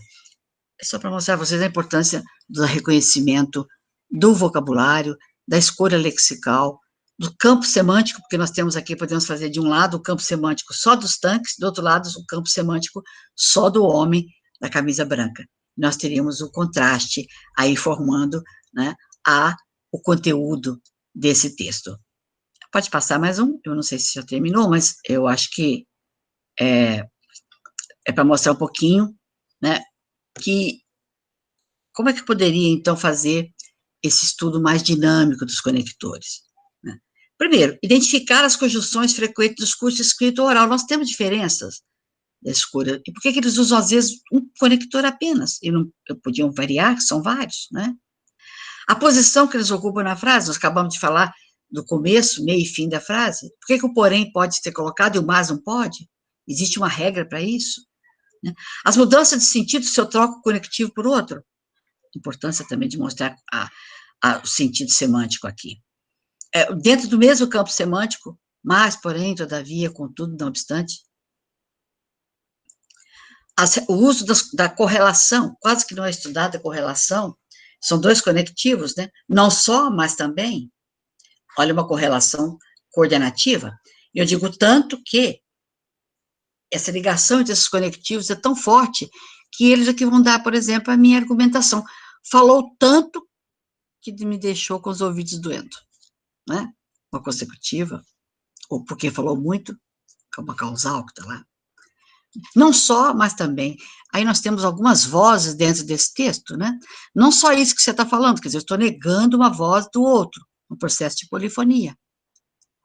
Mas, olha o mais, a importância de chamar para argumentação. Também eu estaria reiterando o argumento anterior. Enfim, mas também isso. Né? E, finalmente, determinar a função textual dos conectores, em vez da ênfase no reconhecimento, na classificação, que eu acho que é o grande problema do ensino de português. Desculpem dizer esse desabafo, mas eu acho que é isso. É mostrar a funcionalidade, a importância no texto. O texto não pode ser pretexto apenas para reconhecimento através da classificação. Nós ficamos na mesma. Assim como também a análise do discurso, não pode ser simplesmente um nome, decorar um nome. Eu preciso ver a funcionalidade disso dentro do discurso, dentro do texto. Tá bem? Eu acho que agora, no próximo, não sei se nós temos mais alguma coisa. Pode passar o próximo slide?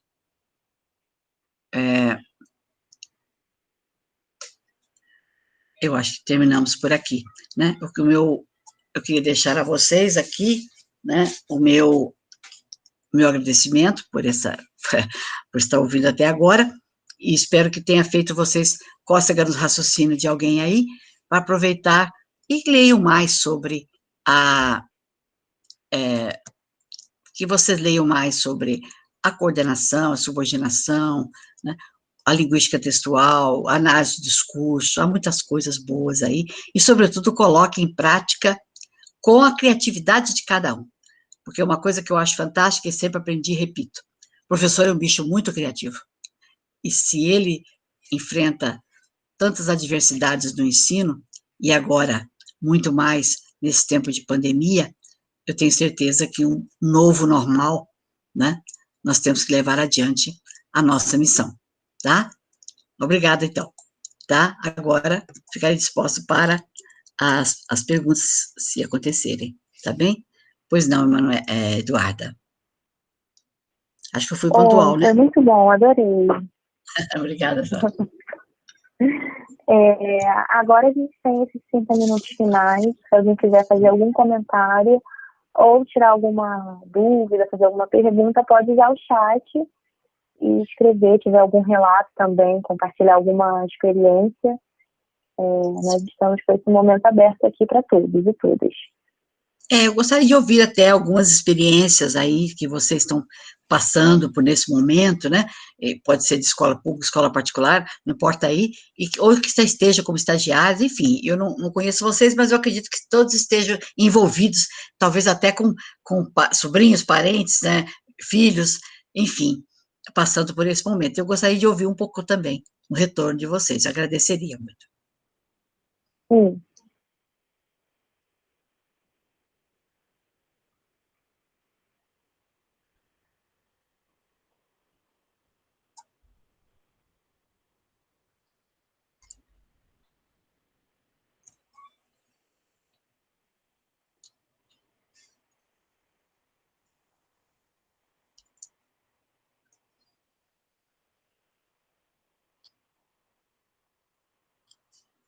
Maria Lúcia fez uma pergunta aí, né?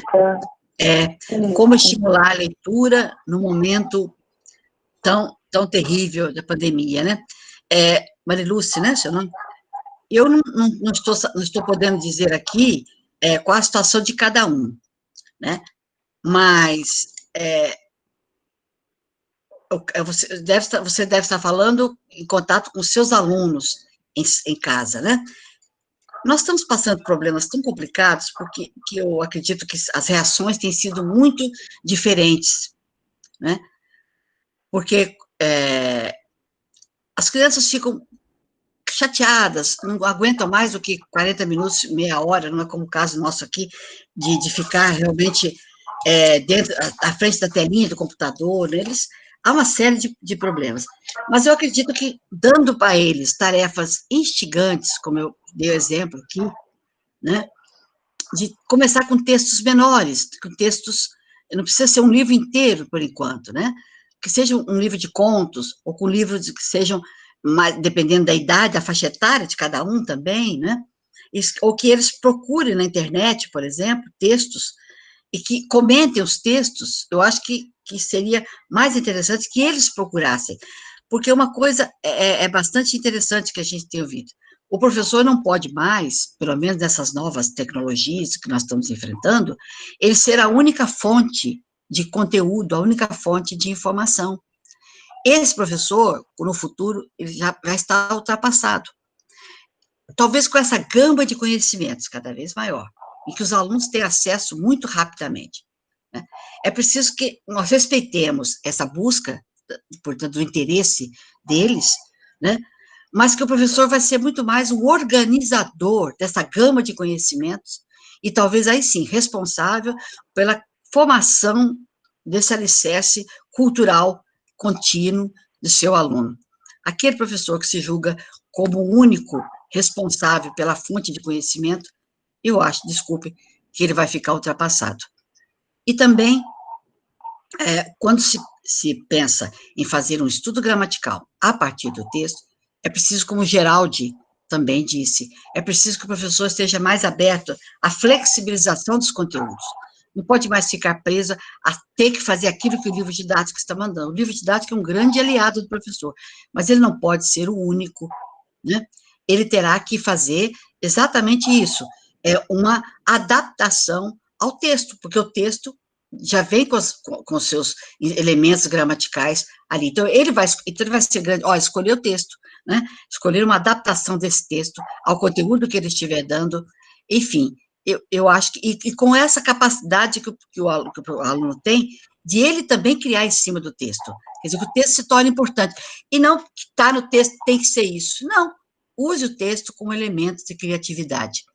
Eu vou falar um pouquinho só de experiência, não sei se vai adiantar um pouquinho aqui. Eu fui professor do município durante 25 anos, me aposentei pelo município da rede pública, depois me aposentei lá pelo fundão, né? Pois bem, nós tínhamos bibliotecazinha lá, mas eu fiz o seguinte, cada pai, cada mãe, né, ou cada criança trouxe um livrinho só. Eram os livros da época, sexta série, quinta série, né? E esses livros ficavam na sala, numa caixa, e todos levavam para ler em casa. Eles disputavam o livro quase que a tapa, porque eu não cobrava nada. Não precisa ficar cobrando conteúdo, saber se leu, se não leu, não importa. Eles têm que ter acesso aos livros, e hoje, não sei se pode falar mais só de livro, né? Mas gibi também, história em quadrinho, qual é o problema? Nós temos que ser mais abertos para essas coisas, né? E livro, texto da internet também, há tudo lá, poetas, escritores, né? E você, mas que eles leiam sem compromisso, não importa. Geraldo chega a dizer que o menino, para ser bom leitor, tem que ler de 60 a 80 livros por ano. Olha aí, isso é muita coisa. Eu sei, em tempos de internet, mas ele disse que era livrinhos para criança, não importa quantos eles vão ler. E não importa aquela cobrança, ter que saber se leu. Não, a leitura é prazer. A leitura é uma fonte de conhecimento.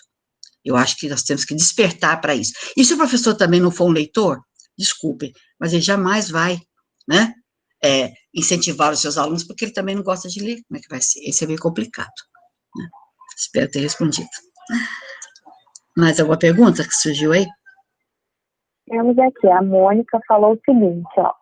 O ensino remoto tem me surpreendido muito. Eu queria compartilhar 2 atividades que vivenciei com meus estudantes de ensino médio, escola particular, que foram bem interessantes. Sim, pode falar. Uma foi a confecção de uma wiki, enciclopédia digital, sobre trovadorismo, classicismo, e seguiremos com quinhentismo, barroco, né, com as outras escolas. A outra foi a gravação de um podcast sobre o livro literário lido, que foi Hamlet. Os estudantes adoraram. Legal. Hamlet. Interessante. Hamlet, né? Isso, ela produziu um podcast sobre o livro. Sobre o livro. Então, a internet, você sabe muito mais do que eu até. Eu tenho usado bastante, mas como eu não estou mais em sala de aula de ensino fundamental nem médio, né, eu tenho somente recebido de alunos que têm me trazido essas notícias. Mas há tanta coisa hoje, o professor se sente, acho que mais livre agora até. Eu sei que nós temos que, se nos der um limão, temos que fazer uma limonada. Eu acho que é esse o processo. Nós estamos numa época difícil, complicada, nova para todo mundo, e está no mundo inteiro. Não adianta ficar reclamando. O que temos que fazer é essa criatividade. Eu acho que se você tem essa facilidade, não é? De ter um aluno que tem um computador em casa, que tem um laptop, sei lá, que tem um celular que funcione, já é uma grande coisa, né? E não sei, na volta às aulas está muito complicado ainda, né? Parece que não sabemos ainda se vai voltar, se não vai. A Inglaterra ontem fechou de novo, porque disse que não puderam voltar. Em Minas Gerais, os colégios militares quiseram voltar, eles retrocederam também. Então, estamos passando por uma época de muita transição. Eu não sei ainda como é que prevê o futuro. Sim. Obrigada aí pela contribuição, colega. Mais alguma contribuição? Temos mais comentários. Pode falar. A Patrícia compartilhou aqui que está sendo muito difícil mantê-los conectados quando o assunto é a aprendizagem escolar. Como mãe de uma criança de 8 anos, aluna do 2º ano, tenho que me reinventar para explicitar o conteúdo que ela precisa estudar de maneira atrativa e sem pressões. Os pais têm que trabalhar junto, né? Eu acho que os pais estão mais com vontade que os filhos voltem para a escola, porque eles acham que o professor é muito difícil, né? Isso é uma grande coisa também para valorizar o professor, né? Os pais achavam que era muito fácil. Veja bem, não estou criticando os pais, mas eu tenho ouvido reclamados assim. Eu achei interessante o menininho outro dia, com vestido de pijama, com a bolsinha na mão, diz assim: não aguento mais minha mãe, quero voltar para a escola. Realmente pode ser uma experiência muito diferente essa, né? Porque as crianças têm muita outra coisa. Lógico que ele vai gostar muito mais de jogar um joguinho no videogame, jogar lá alguma coisa no celular, do que ter que fazer uma tarefa, né?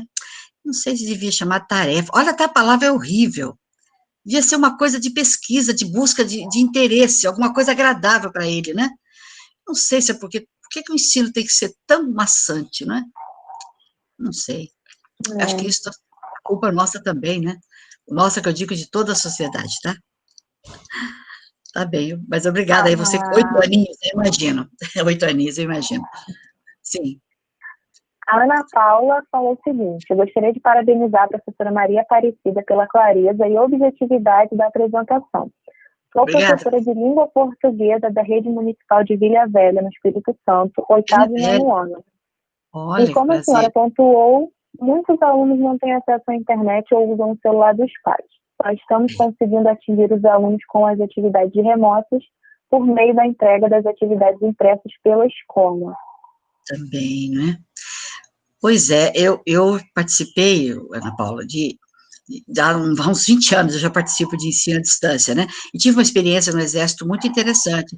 A UFRJ tem um convênio com o Exército, e naquela época, ó, quando foi isso, do ano 2000, 20 anos atrás, nós participávamos, e não havia nada ainda de internet, nós mandávamos tudo para o malote do Exército, e eram cadernos, né? Os cursos eram todos ainda escritos, mas é uma coisa que eu aprendi muito com a pedagoga, que me dizia, nós temos que ter um diálogo com o leitor, né? A escrita desses livros tem que ser com uma linguagem objetiva, né? E eles recebiam pelos malotes do Exército, você imaginar, chegava livros da Amazônia, nós tivemos quase 400 alunos no curso de especialização. 320 chegaram a completar o curso do ano e de fazer o seu trabalho, trabalho final, ainda o TCC, seria isso, né?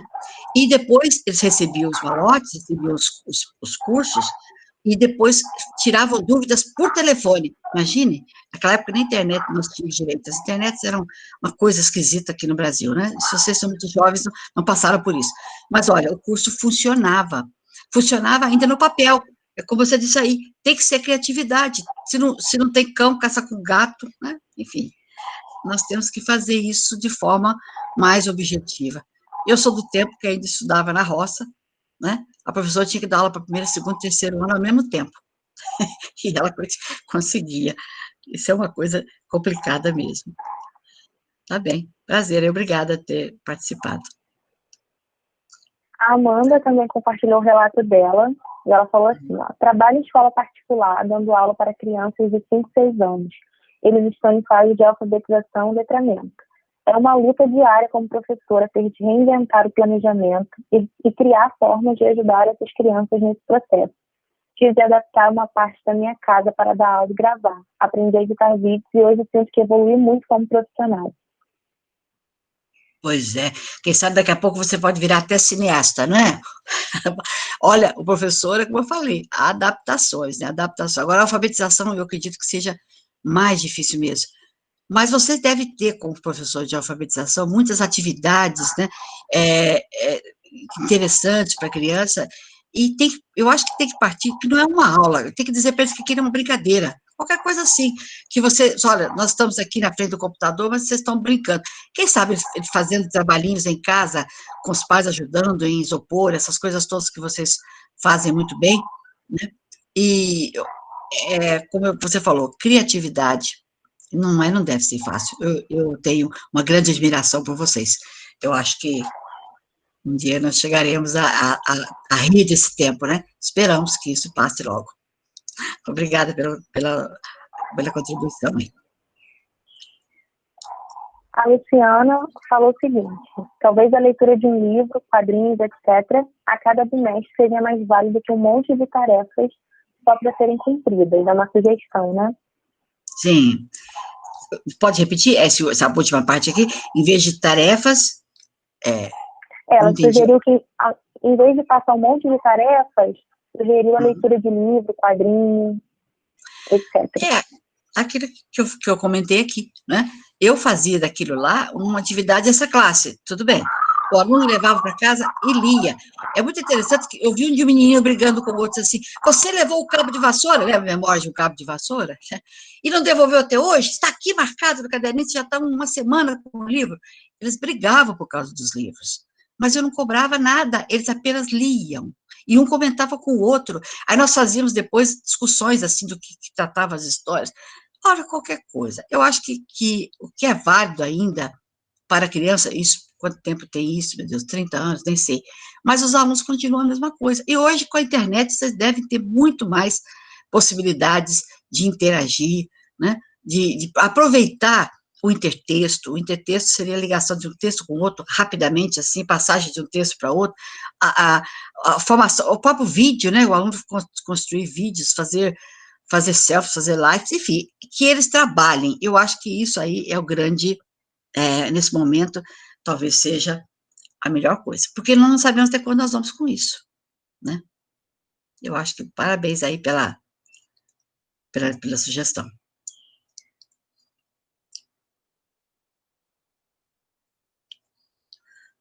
Tá bem? Mas alguém tem alguma coisa para contar? Algum desabafo para fazer aí?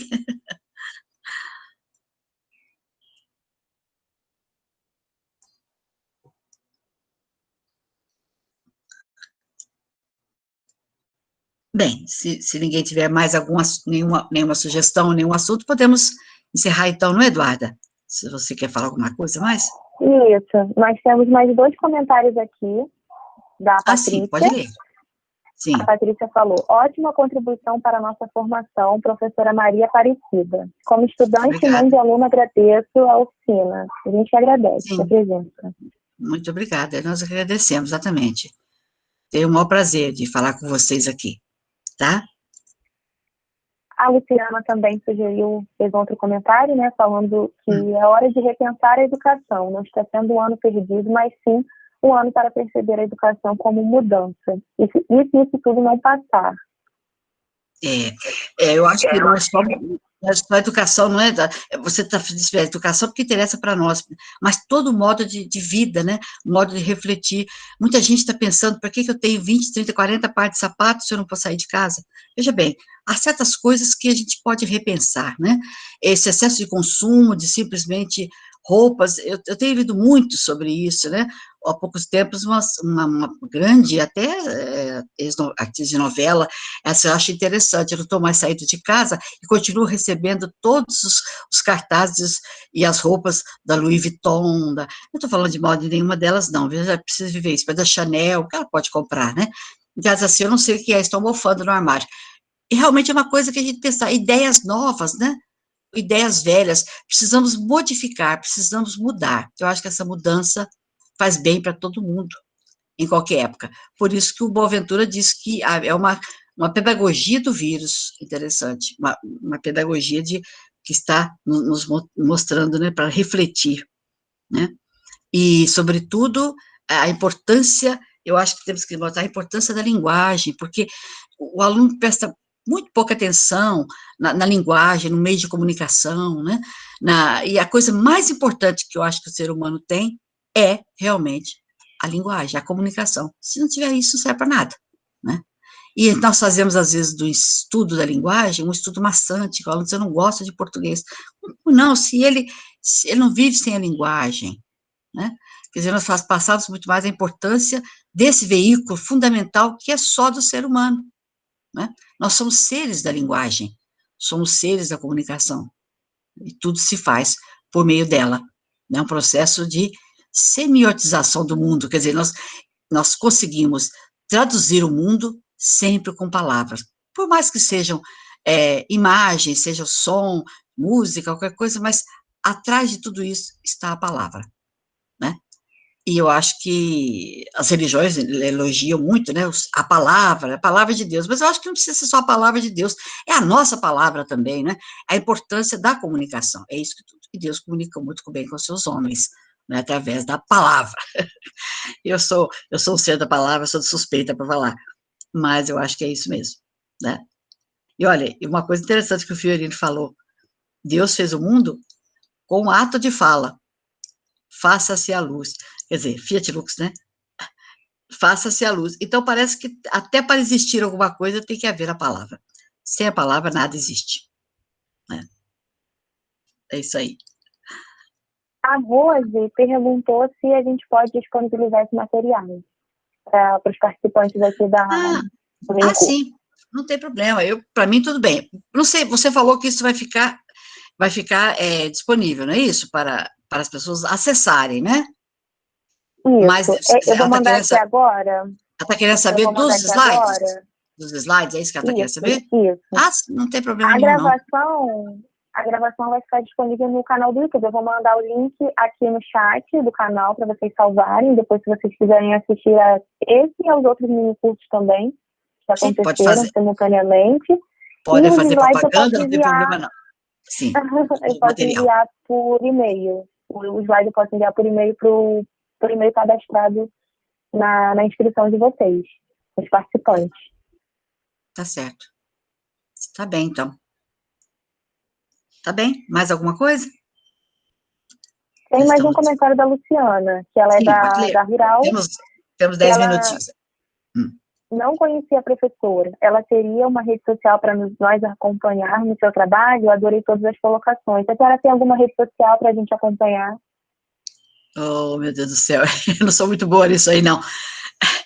Olha, não tenho, mas que na verdade eu ainda pertenço ao CIAD, né, que é o Círculo Interdisciplinar de Análise do Discurso lá da UFRJ, que é um site, justamente Letras UFRJ CIAD Rio, né, e lá nós colocamos as nossas publicações, enfim, nossos comentários, se quiser, basta por CIAD Rio, que eu acho que aí vai aparecer, mas é o nosso site lá, coletivo, eu mesmo não tenho. CIAD Rio? Letras.ufrj Projeto CIAD Rio, CIAD, C-I-A-D, tracinho Rio, tá? Letras.frj e CIAD, tudo junto? CIAD Rio, acho que é barra, né? CIAD Rio, é CIAD Rio, junto. Depois eu posso mandar para você direitinho, tá? Isso, pode ser, que eu encaminho tudo para eles. Está bem, está bem. Eu quero mais uma vez agradecer aqui a atenção de vocês, espero ter sido um pouquinho, né, útil para vocês aqui, mas continuemos assim, não desanimemos que essa pandemia há de passar. Nada mais nada, né? Eu gostaria de agradecer aqui a toda a organização, a vocês aí, Eduarda e Maria Eduarda também, agradecer ao Fernando que pelo convite, tá?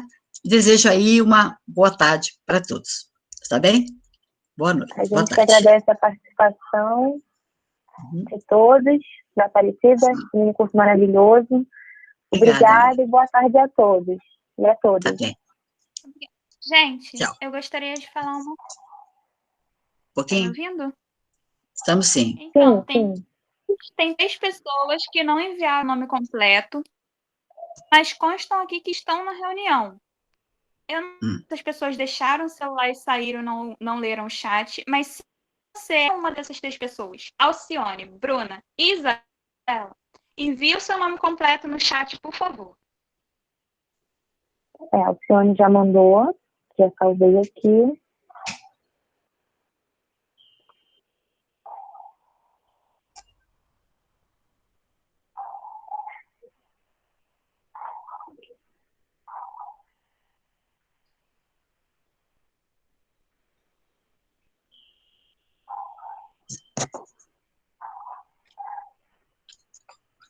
Foi, né? Ou tá faltando alguém ainda?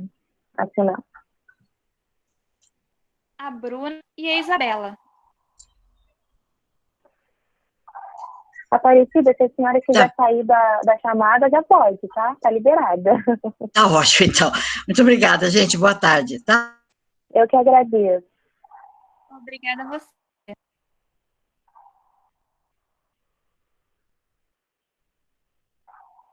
É a Bruna.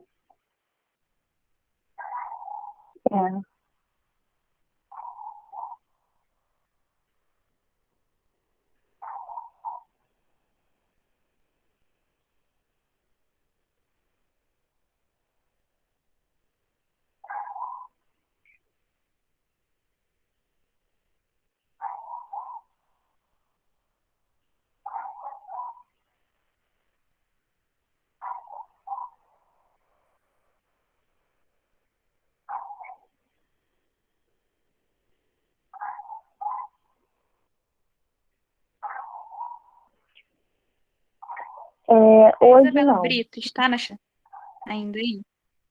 Não, de manhã nós tivemos uma mesa redonda e agora os minicursos da tarde, já encerramos.